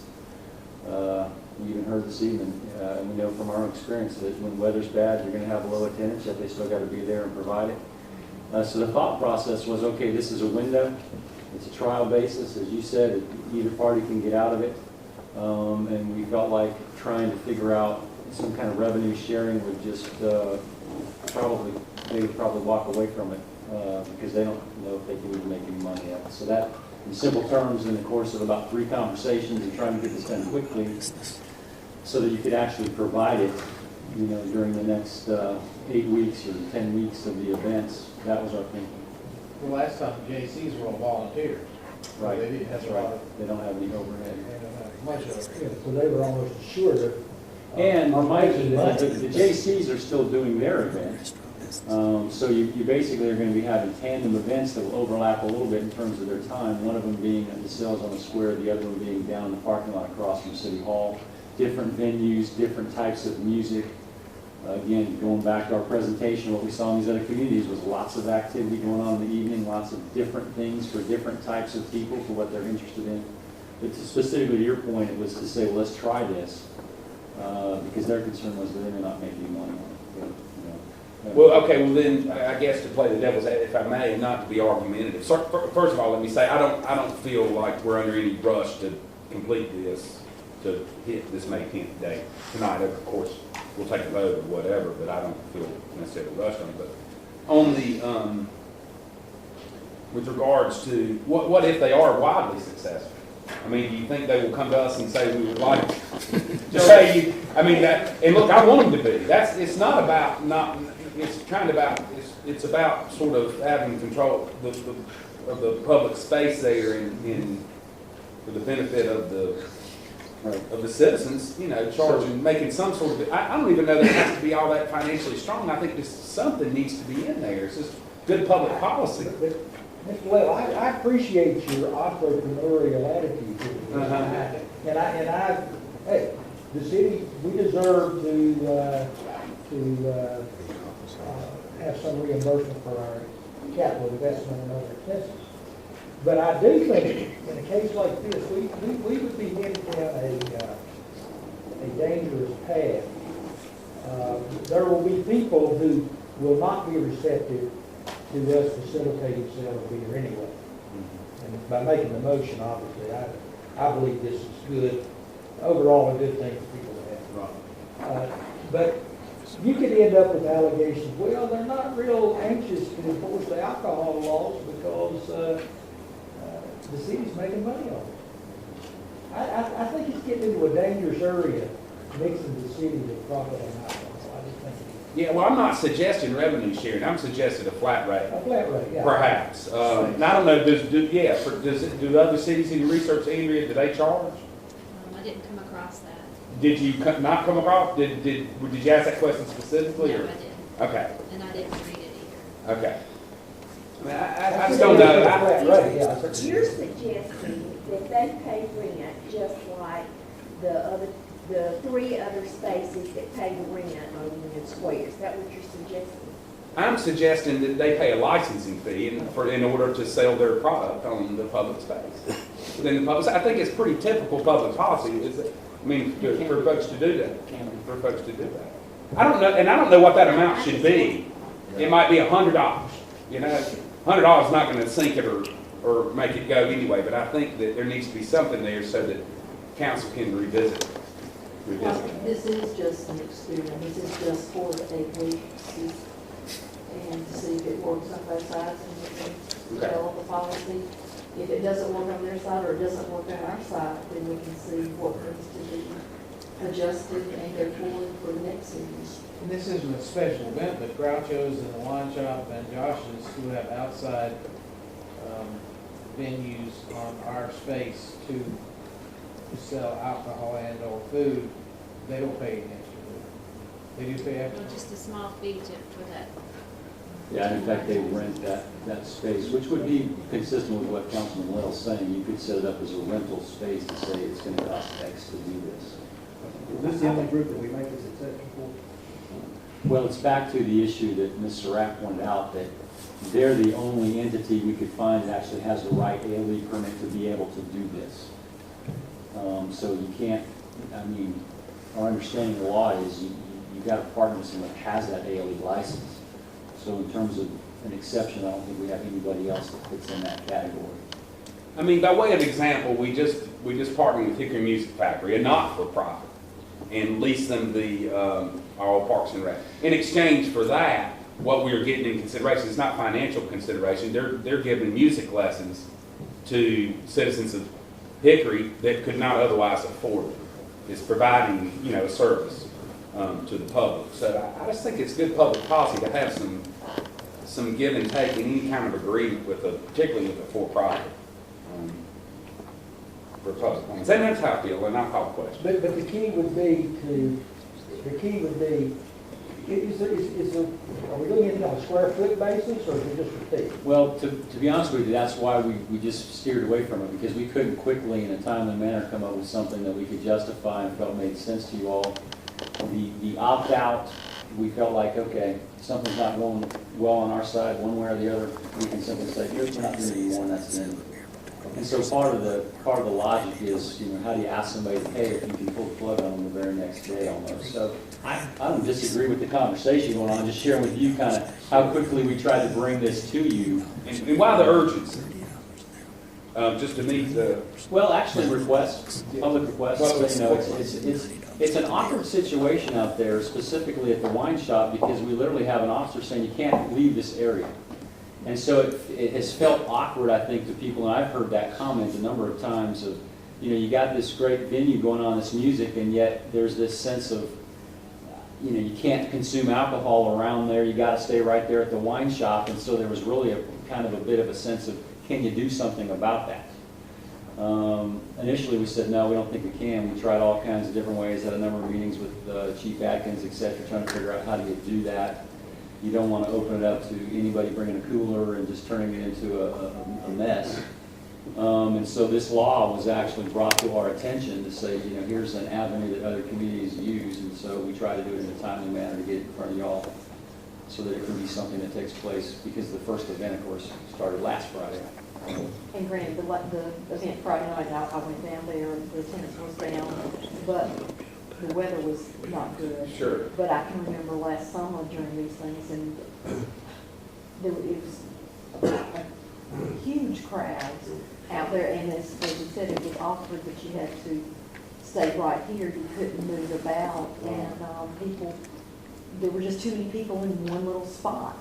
And so this is just Is it striking anybody else that we hear some of these issues come up, and I was actually contacted by somebody prior to this, I don't think anybody would say it, asking for details on this, because they sell alcohol in that area, and they're like, so would it be worth having some further conversation, as opposed to just doing this to try to get it done, but to hit this May date? That's what I would suggest we do, to see, because I do think that consistency and quality public policy, if we're charging rent for the folks that are, that have businesses down there to be able to use the space outside, we need to for the sales. It's just not, somehow doesn't seem consistent to me. I'd also be interested in what impact, if any, it might have on our police personnel that are working the event. Okay.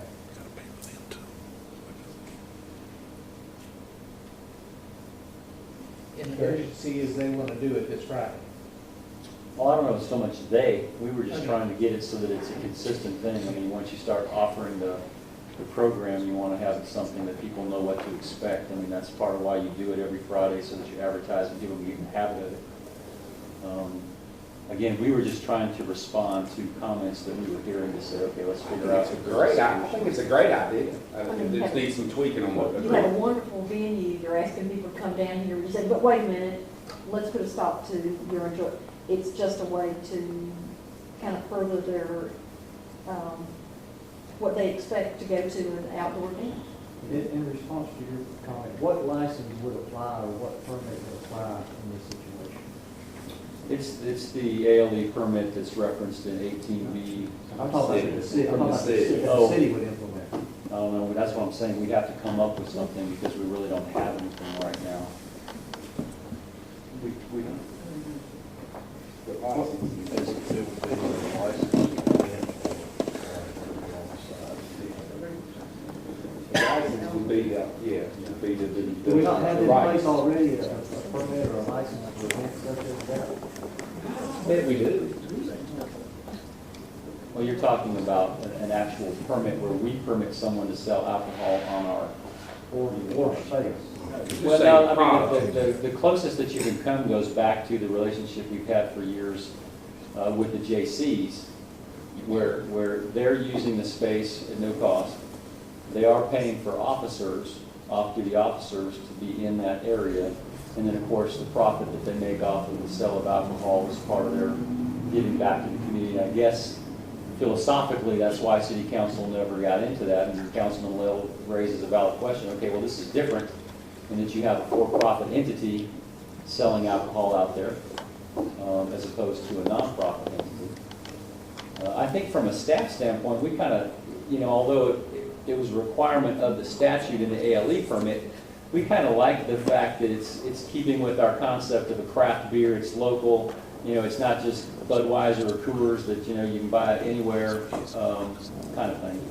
But again, that's almost more personal opinion and trying to project a brand. I'm not by any way trying to torpedo the deal, but I'm suggesting that for one night, $100, $50, whatever it needs, there needs to be some consideration. The folks that are able to use Union Square for 7 nights a week for outdoor dining, and they're paying the city a little bit of rent on it. It just seems consistent. I mean, I can honestly see, Alderman Lail's point, but I wonder if we could just try it. I mean, if they are making tons of money, I don't know that that's going to be the case, but, it is a craft beer, I guess. So let's try it. I'm a temporary. Well, we don't have to commit to that. It can be changed anytime. Any commitment we make, I mean, I don't see that the vendor is going to have to spend a tremendous amount of money to gear up and close down. No, like I said, once again, I don't feel the urgency. There might be some other urgency. I don't feel the urgency. I have heard people say that you would expect that these kind of events, this is not rock concerts. I understand. But you'd expect at this kind of event, that if you want to have an adult beverage, that you could have there and walk around and enjoy it. Now I've heard that. I totally agree. I haven't even been to one of these yet. I keep wanting to go and planning to go. Totally But I agree. ain't gone. Yeah. And it is, I have observed at the wine shop, and I don't know how they feel about this, but the wine shop, you do have a whole lot of people huddling around. It looks kind of funny when you turn the corner and you look at, oh, is there a fight? It's like the old smoking section. I don't know. As long as we are not committing ourselves to something forever, I'm kind of okay. Well, there's a motion in a second. I call the question. You know it. Any other discussion? All in favor, please say aye. Aye. All opposed, say. No. No, one no. No. 2 no. Two no. Got those from Hank and. No, I have some reservations about that. I've been sitting here listening to this discussion, and there's something, I understand there is something about business people paying for space on Union Square. And then, we come along and enter into an agreement where this person would not be paying for anything. And I don't know what they pay. Could I have some answer about what people pay to use outdoor space on Union Square?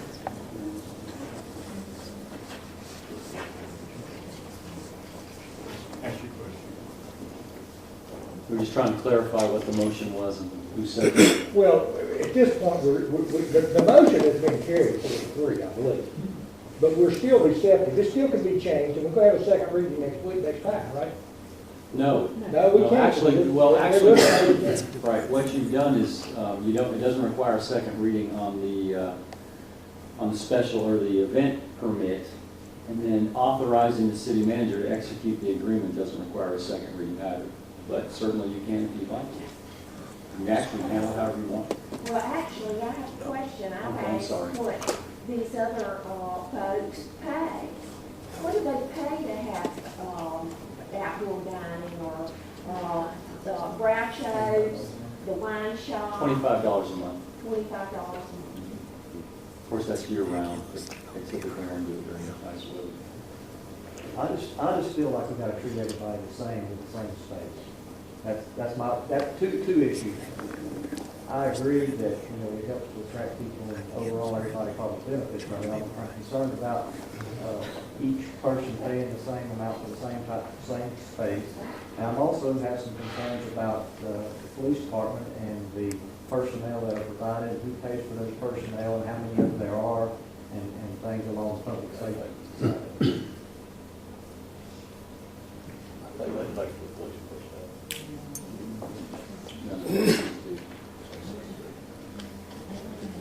But for the J.C.'s paying for the police personnel?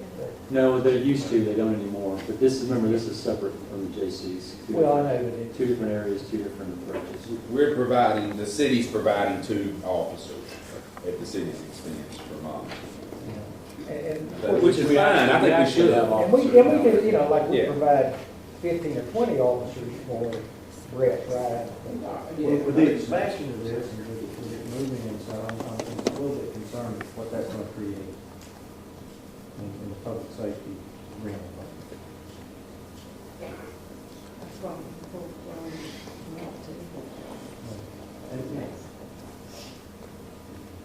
I agree with Mr. Lell. I think if we're going to rent space on Union Square or anywhere, that we need to do the same for everybody. I would move that we ask staff to meet with the Old Hickory Brewery and in accordance with the memorandum, see if it's possible to come up with a number that's palatable on a trial basis for them to pay. Starts at 17. Yeah, we don't have to call it rent, we can call it a licensing fee, it can be $25 a But not have night. the event the 10th, right? Well, I don't think we can get the agreement done by this week. Well, Okay. I'm going to be I just made a honest. motion, though, it needs to I'm be- going to be honest with you. Now that public safety's been brought into this, I'm not comfortable with my vote. I'm comfortable with the dollars, I'm comfortable, but with public safety, I'm just not comfortable. Well, I'm going to speak to that because I went down there Friday night. There were 2 police officers.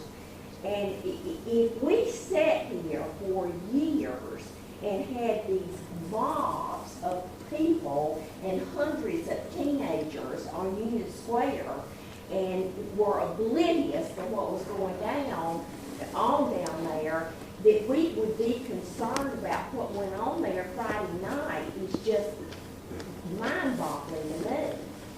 I mean, it was a smaller crowd, it was a well-behaved crowd, there are no mobs of teenagers roaming around. It's just a whole nother ballgame. Well, it's the unknown as far as I'm concerned. We don't know what this is going to generate. And you have 2 officers in the worst case scenario can't handle a situation like that. Well, and what I'm saying is being very candid. If there's an issue of public safety, I think it just about has to be unanimous for me to vote to take on something new. Because I don't want to take the chance that something is going to happen and Well, then it's we not get back to, well, that was brought up and you still voted this. So, I'm going to make a motion. I have a motion, let it fail, let it fail. How do I get back out of this? I don't know. I have a motion on the floor to ask staff to revisit, and there's, I'm waiting on the second. So we're not going to do it this week, this Friday. Well, my motion would have staff to go back and tweak based on the comments that we heard And then tonight, present it at our next meeting. and present it at our next meeting. And that would be, that was the sum of my motions. What does that do for the original motion, second, and vote that passed? Vote. There was a second on the motion, but there was no vote. Yes, there was. No, On the first. There was a vote for it. It was 4-3. There's no second. There's no second on my motion, so. Huh? There's no second on his. Yeah, but I want to rescind my vote. I'm not going to be your counter, I'm not going to be counter to a vote where public safety's been wrong to me. I'm just not going to do it. So how do we do that? Well, I think that's, technically, that's not, that particular issue is not necessarily on the agenda now, so I think you can make a motion to reconsider or a motion to consider another vote on the issue. Well, do we have to go back and vote on that same issue, or vote on just, do we have to re-vote on that issue and then vote on Mr. Lael's motion? Mr. Lael's motion. It's died. It's died for lack of a We're talking about rescinding your vote, that's what he's talking about. It would be a motion to reconsider or a motion for a new vote on the matter. I'd like to make a motion that we re-vote on that issue. I'll second. Any Can I ask you a discussion? question? Yes, sir. Does the Old Hickory Brewery pay anything outside their, that you eat outside their space? One factor to consider is they do have insurance considerations with serving in that area. I forgot to mention that. I don't know exactly what that dollar amount is. Their license lets them do it, but they gotta have insurance to cover that area because they're liable and responsible for it. I think if I'm Josh's and I'm having to pay pay some money, and Old Hickory Brewery does not have to pay money, but I'd be slaughtered. Well, that's what I say. That part of it bothers me. I understand the craft beer, I get all of that. Oh, good. But you know what? That part of that is just really hard. Was there a second on his motion? Yeah, I second on that. Any further discussion? All in favor say What's aye. restate your motions to? My motion is to rescind the previous vote. So we have to vote twice? Yes, you do. I'm. To reconsider. To reconsider. Well, no, the vote now is to rescind that previous election. No, it's to reconsider. To reconsider the matter. All in favor of that? Okay, to reconsider the matter. Yes. Okay, and get information on cost and fairness. Okay, I make a motion, we reconsider that matter, And I second.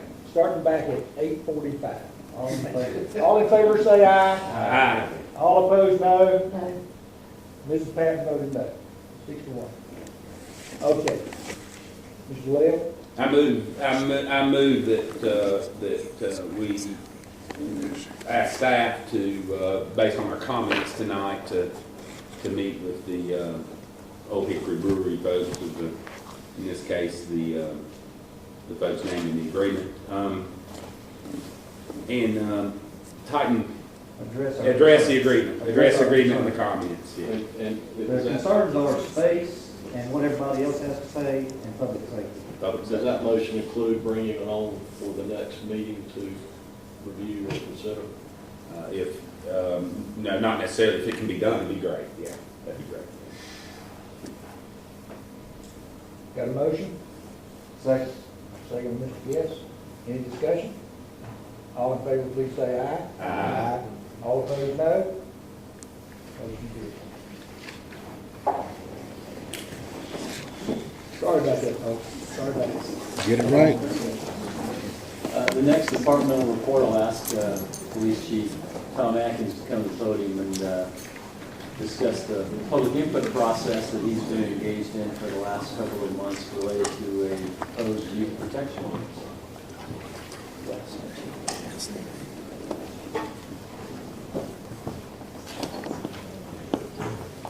Mayor, members of the City Council, Mr. Bear, Mr. Cronin. So I'd like to give you an update on the proposed youth protection ordinance that I came to you before you on September 16th, where we are with that. Just a little background, the proposal. Over the last couple of years, APD had experienced some issues with teenagers, as Ms. Fox talked about, maybe at different venues, experiencing those individuals out later in the evening hours. There has been some issues with some crime, so we wanted to look at specifically what we've been experiencing over the last couple of years. And to be honest with you, talking about youth protection ordinances, when I first became chief, I was a little hesitant and sort of opposed with going forward with that. But the last couple of years kind of brought me to light and saying, okay, let's look at this proposal. So what I did is I discussed the youth protection ordinance proposal with the city manager and staff attorney. Staff attorney I think Mr. Berry asked Ms. Dula to draft a youth protection ordinance so we could use that as a model when we go out and talk to folks during community meetings. And again, I introduced that concept to you on February 16th. At that February 16th meeting, I told you that I was going to take it on the road, take to different venues, try to get as much public feedback as I could about the youth protection ordinance, but also sort of educate folks what's going on in our city. So those presentations took place. My last one ended last Tuesday night at the Oakwood Hillcrest Neighborhood Association. Pretty much can recite that in my sleep after that 13 different times. I will note that the letters sent home to students of Hickory Public Schools, for Hickory Public Schools, about 4,500 letters went out to students to their homes. Now, I can't guarantee that all those letters made it to their parents, but it was in their possession when they left school, I'm told. Were they to contact you directly? No. Basically, what the letter stated was that we were considering a youth protection ordinance and that there was going to be 2 public meetings that they could attend. Those public meetings were last Monday night and last Thursday night at the Ridgeview Rec Center, and then Monday night was the Highland Recreation Center. So sort of targeting the parents and trying to get those folks in there to sort of talk about this protection. How was the turnout? Had 1 at Highland and about 10 at Ridgeview. So it was So all in all, about how many people came? of all the meetings. I'm going to guess around probably 100, 150. I mean, that's neighborhood groups and the City of Hickory Youth Council. I spoke to them, and that's about 16 folks there. So between 100 and 150 folks over all the meetings. But the actual public meetings, you only had one person show up for one of them? At Highland, we had 1 person show up. Yeah, I had. And we were on the college, 7 minutes if they didn't get there right on time. In 7 minutes we could leave. So we started stacking chairs and she came in right about 10 minutes later. So we just sort of, Ms. Dool and I just sort of created a little round table. We kind of talked through that process. Now she did, and her husband attended the second meeting at the Ridgeview Center. During that process, I released the ordinance, the draft ordinance. I was kind of cautious about doing that because I didn't want folks to have like version 1, version 2, version 3. But I thought it was kind of important that I had released that to the public meetings at Ridgeview and also Highland. So part of that ordinance, the intent, and I think I spoke to you a little bit about this on February 16th, but basically to protect our juveniles from being victims of crime and exposure to criminal activity, and to create a curfew for our citizens under the age of 16. And just to reinforce the roles of parenting, raising, and guiding children to promote good health, safety, and welfare through our community. In the presentation I gave to all those venues, I talked about this snapshot from a DSS document in 2012, talking about our risk behaviors, our juvenile crime rates. And I'll point out that undisciplined means for our juveniles refers to truancy, refuse to disobey the parents, not necessarily, this does not pertain to violating crimes. That's the next one we'll talk about. But undisciplined means truancy and other things, not violations of crime. And basically, this snapshot looks like that we have an issue at 5.48 compared to the state average of 2.34 per 1,000 of our youth in Catawba County. What I found out is 60% of the violations that pumped at 5.48 was violations that occur in schools. So during our school systems in Catawba County, that raises about 60% of our crimes happen in schools or undisciplined children. The rate of delinquency per 1,000 youth, and that's the delinquent refers to children who commit crimes of infraction, including motor vehicle laws. That rate is 29 compared to the previous year, 34, so it's actually going down a little bit. The times of restriction in the proposed ordinance would be any day of the week from 10 p.m. until 6 a.m. the following day for children 12 and under, and then any day of the week from 11 p.m. until 6 a.m. the following day for ages 13, 14, and 15. The reason those times are pointed out or drawn out is these are the times that we experience our adult-oriented type crimes, our more violent crimes, and they're more dangerous in nature. So this is the time that we chose to go after. The definition of public place where they would be restricted to be during those restricted areas, streets, highways, sidewalks, right-of-ways, public vehicle areas, parking lots, theaters, restaurants, shops, bowling alleys, schools and school grounds, places of business and amusement, playgrounds, and basically everything that's open to the public. Now, just like every law and possibly ordinance, there are some exceptions to that. So before everybody gets kind of nervous about what that means, let's talk about some exceptions to that. Basically, if the juvenile is accompanied by a parent or guardian, they're exempt. So any time of the day, if they're with their parent or guardian, they're exempt from that ordinance. The next one would be if they're accompanied by an adult, 21 years of age or older, that the parent has given authority for the juvenile to be with and giving a specific time. I can tell you that some folks have a little bit of heartburn about that, which I can understand. If we see a 21-year-old and a child walking down the street, we're not going to approach every single child and say, is this your parent, or is this parent, or has your parent authorized to be with this person? So we got to use some common sense in that. So folks were a little nervous about that one, and I can understand that. And I think that's some training issues in talking to our officers. And basically, if it appears to be somebody that's 21 years of age, if the child doesn't appear to be in any type of distress, we're going to assume that that person is given custody and given authorization to have a child. There's a point in there about running errands for their parents. If they're 12 and under, they can go up till 10:30 for juveniles under the 12 and under, and then 11:30 for 13, 14, and 15.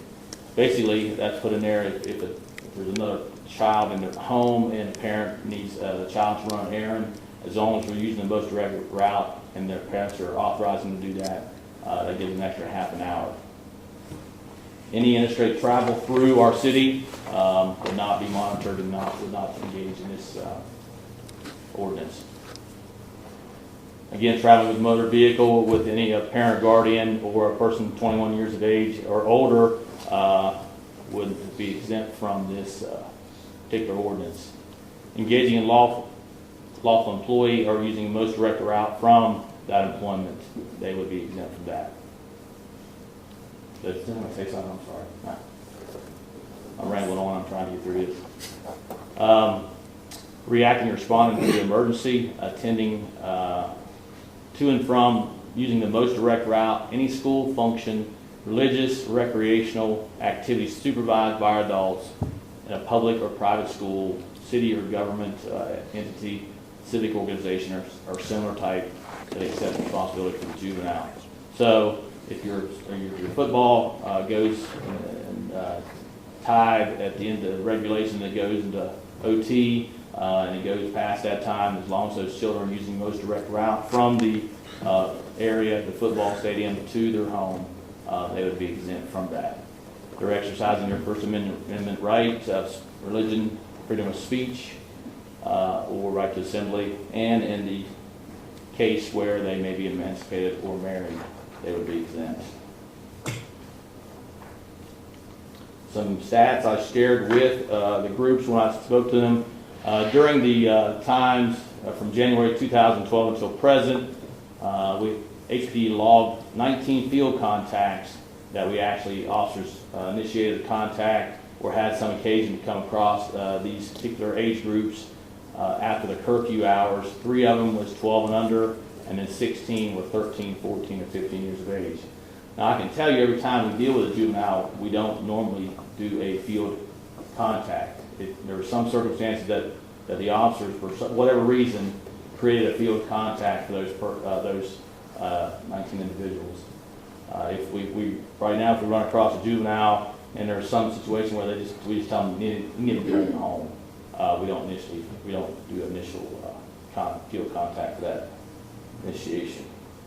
We see more contact with the juveniles on Highway 70, in parking lots of Highway 70, at special events around the mall areas, parking lots around our establishment that stays open later at night, 24 hours a day. So those are the times we run into most of our juveniles. After 2011, 2012 Hickory Live events, the last Hickory Live event in 2012, I asked staff to do an informal survey about what age groups they ran across during that event, or after that event, I should say. At 10 p.m., there was a 6-year-old with a 12-year-old. Another 10, 11, and 12-year-olds were together. 10:08, a 10-year-old with a 12-year-old, and you see the numbers here. The 9-year-old with a 12-year-old sister. A 9-year-old with her mother at 10:25, which would have been exempt. And a 5-year-old with a 13-year-old sister at 10:45. So that kind of raised my thought process. We need to look at this a little bit more, a little closer. The thing that probably put me over the edge was that we did have a crime that occurred in January of this year where 2 15-year-olds and a 16-year-old were breaking into a car at 3 o'clock in the morning. But you ask yourself, would that youth protection ordinance stop that crime from happening? I don't know. The penalties that initially was in the ordinance talks about a juvenile violation section and can be adjudicated as delinquent on the first time. Other parties, basically the persons other than a juvenile, shall be guilty of a misdemeanor as prescribed in the GS 14-4. So that would be the first penalty as it read in the draft ordinance. I can tell you that during the process we talked about some things that other cities used. And I think that it was well received when we talked about that a first offense would actually tell the juvenile to go home, document that interaction with that juvenile, say, okay, there's a curfew, you need to go home, you document that encounter. Second offense, that you would actually take custody of the child, take that custody or that child home, do a written document to the parent and say, okay, well, there's a juvenile ordinance that's in effect. Your child, this is the second time we've run across your child after the time limit, the time restriction, and document that warning. Then the third time you could actually take action. So talking with that, and that's another jurisdiction in the state of North Carolina uses that. Folks tend to like that a little bit better, and I would agree. Other jurisdictions that use this curfew: Carolina Beach, and Charlotte, New Bern, Rocky Mount, and Jacksonville, North Carolina. Some of the feedback we got from community meetings, I would say that for the most part, we are very passionate about our children in this community. We're very passionate about their safety. Many citizens were in favor of the ordinance. They would often say that, I've heard some say, if the streetlights come on, they should be home. That's what some folks would say. Those are probably the folks that are a little bit more up in age would say that. That's because that's what their times were back when they were growing up.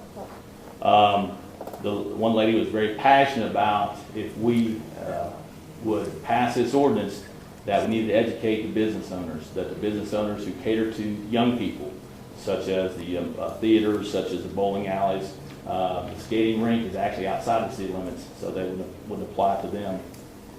But educate the business owners not to set our children up for failure. So if you know a child is walking into a movie theater by themselves at 9 o'clock, and the movie gets over 11 o'clock, you're setting them up for failure.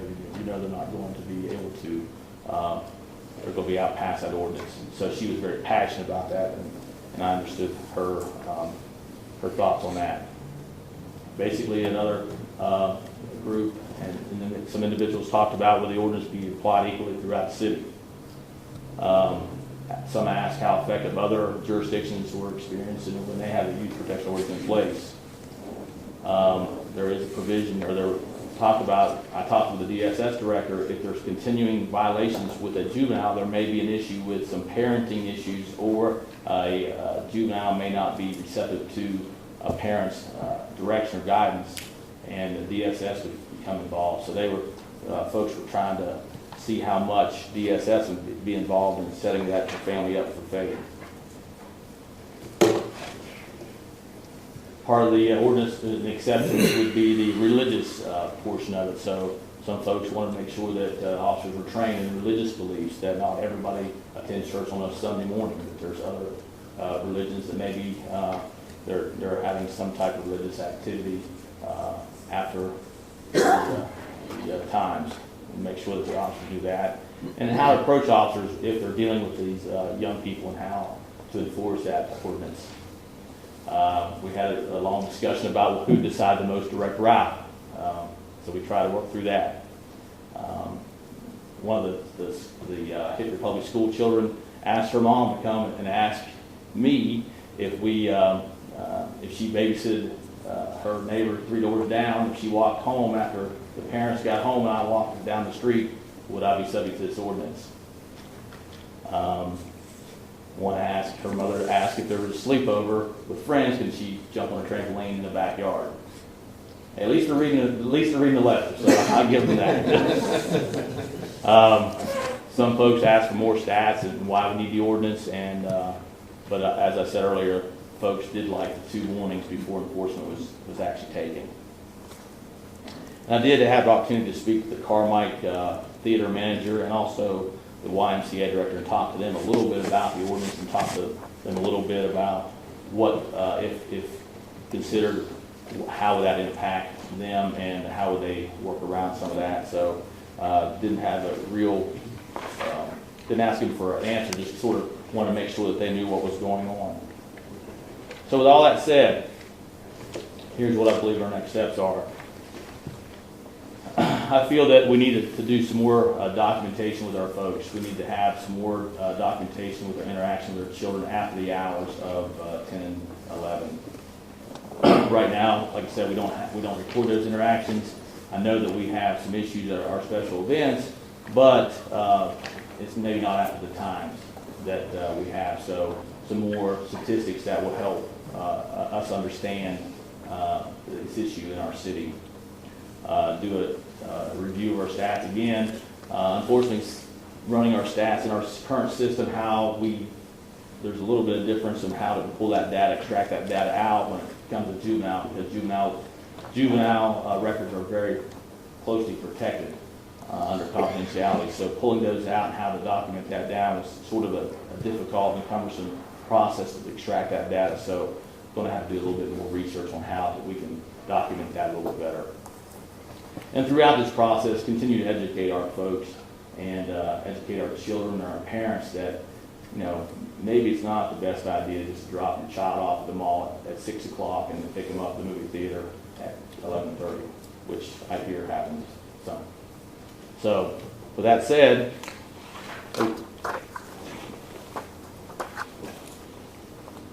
answer any questions you may have. Chief, I wanted to ask, first of all, your answer to all the letters getting home is no. I'm teaching at Hickory High School, and I have all freshmen, so 14, 15-year-olds. Several made it to the trash can on the way out. But one thing, I did not hear a lot of complaining or griping or anything about it. I didn't read it at the time. I mean, it's English class, and I would expect you to read everything. Well, I will say a lot of our our City of Hickory Youth Council, they're like, okay, 15, I'm good. They're over. I'm good. And one question on when you said the right of assembly would be an exception. If you got 100 teenagers to get together, is that an assembly? On the run? Do they have to have a purpose? All depends on where you're at. Right of assembly, I mean, how many people do you need for right of assembly? Look at this duel. Freedom of speech, religion, political purposes, some divine purpose, not just standing around. Well, their political services anarchy. They better go. Well, that's allowed. See, I think that's where some of, you've got to balance the constitutional rights and the protection of the citizens. So it's kind of one of those things that we've got to sort of balance out. So I think that's. Well, I think it's great. I think it's going to help in parenting, I want to go down and tell me pretty well, there's a law against that, and you can't do that. That helps, I think. Well, another thing, you said if they're accompanied by a parent with exception. How close do they have to be to their parent to be accompanied? Well, out of those restricted hours, I would hope that they were close. Yeah, I would too, but I mean. Now, I can tell you what one parent set the child up, or one circumstance we had where a parent actually took a child to the bar at 9 o'clock, or at 11:30. That was not good parenting. That 9-year-old, we had to actually arrest him for misdemeanor child abuse. But so some of that, even though they're with them, there has to be some skill and not level impairment to. I was thinking, could they drop them off on Union Square to go watch the movie? We'll be back up and get back to the movie. Is that accompanied or? I would think they had to be in close proximity if we're applying this ordinance. I would think that, it would be within. I use this when folks were asking me how far away in the house could they be, because, obviously playing at night. I think if they walk out the front door and they can look left or right and see their child, I think they're within range. So if you drop them off at your own Union Square and they walk around to the movie theater, it may not be in that view. So I'd say that they're probably in a violation as the ordinance was written, proposed ordinance. When would you want to come back to us after, for us more statistics and compiling information? Is there a time frame? Well, I think we need to have a good sampling. I don't, I guess you can tell me. Well, I know as you conduct your information, I would assume that we wouldn't need necessarily ordinance for you to begin to notice if you're getting multiple juveniles, you might make that phone call to the parent. I mean, that's just community policing, I'm assuming. And I really like that part of the ordinance that you're suggesting about adding, where you engage the parents early on, so you give them a chance to parent. Yeah. And, because in some cases, I'm assuming these kids just aren't parented, Yeah, I think that, we and that was early on, that was the first rough draft, and we learned over these community inputs, and we, learned that was maybe, we have to apply some good mechanisms to at least inform. That was another part of this traveling group tour, to educate our parents, try to get our folks to understand, there's some issues going on, that maybe, dropping your child off and just letting them, don't let the child be raised by the street. Because they're easily influenced at that age. I mean, they all want to fit in. They all want to be cool. I guess we still use the word cool. Hip, I don't know. Something like that. Well, and if we can go back to what Dan Hearn quoted, something people are down and what they aren't up on, and I think that a lot of times parents might reject an ordinance just because they aren't aware of issues that we do have going on in the community.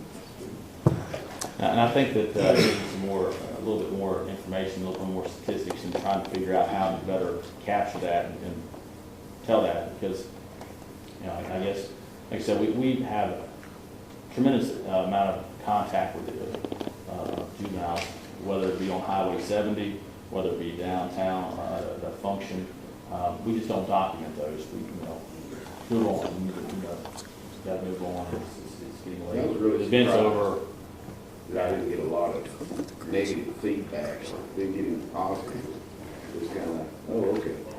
Well, I think, like I said, I think everybody's passionate about protecting our children. It's just how do we get there, and how do we, you know, balance that? I'm not sure how you're gonna get the data.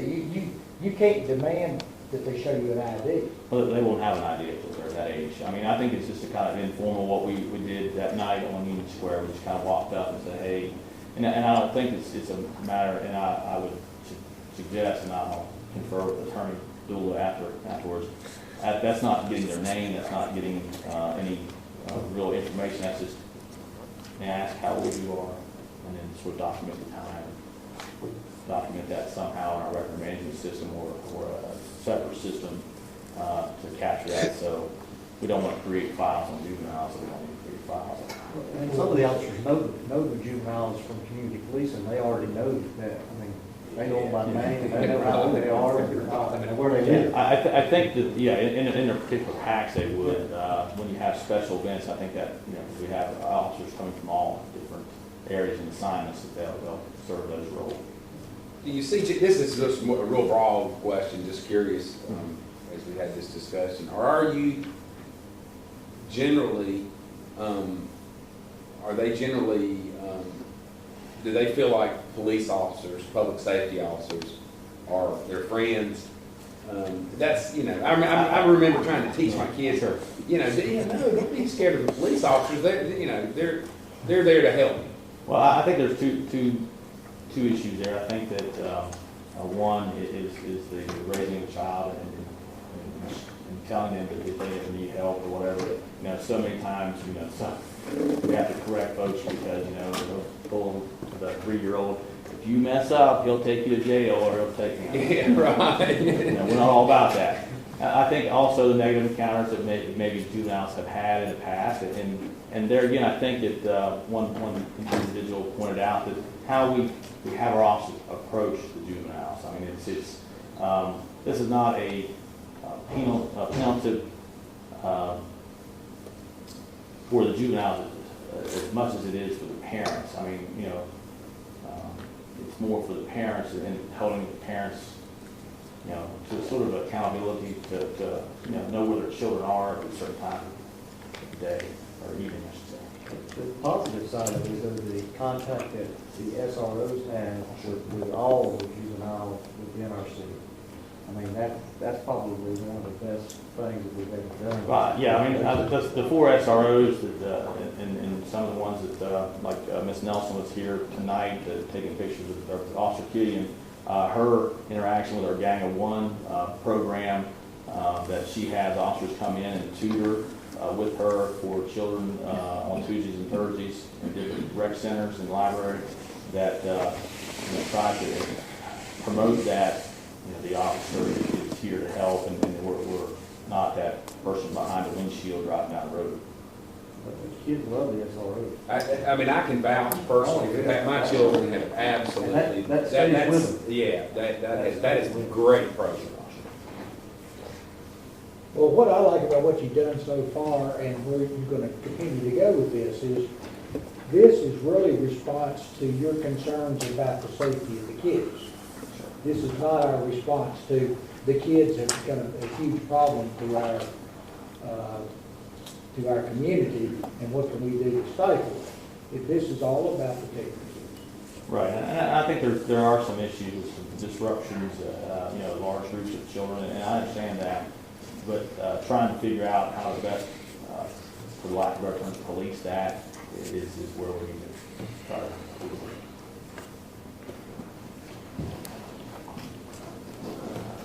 Thank you, sir. Are we to appointments now? Any appointments? Any matters not on the agenda? Any general comments?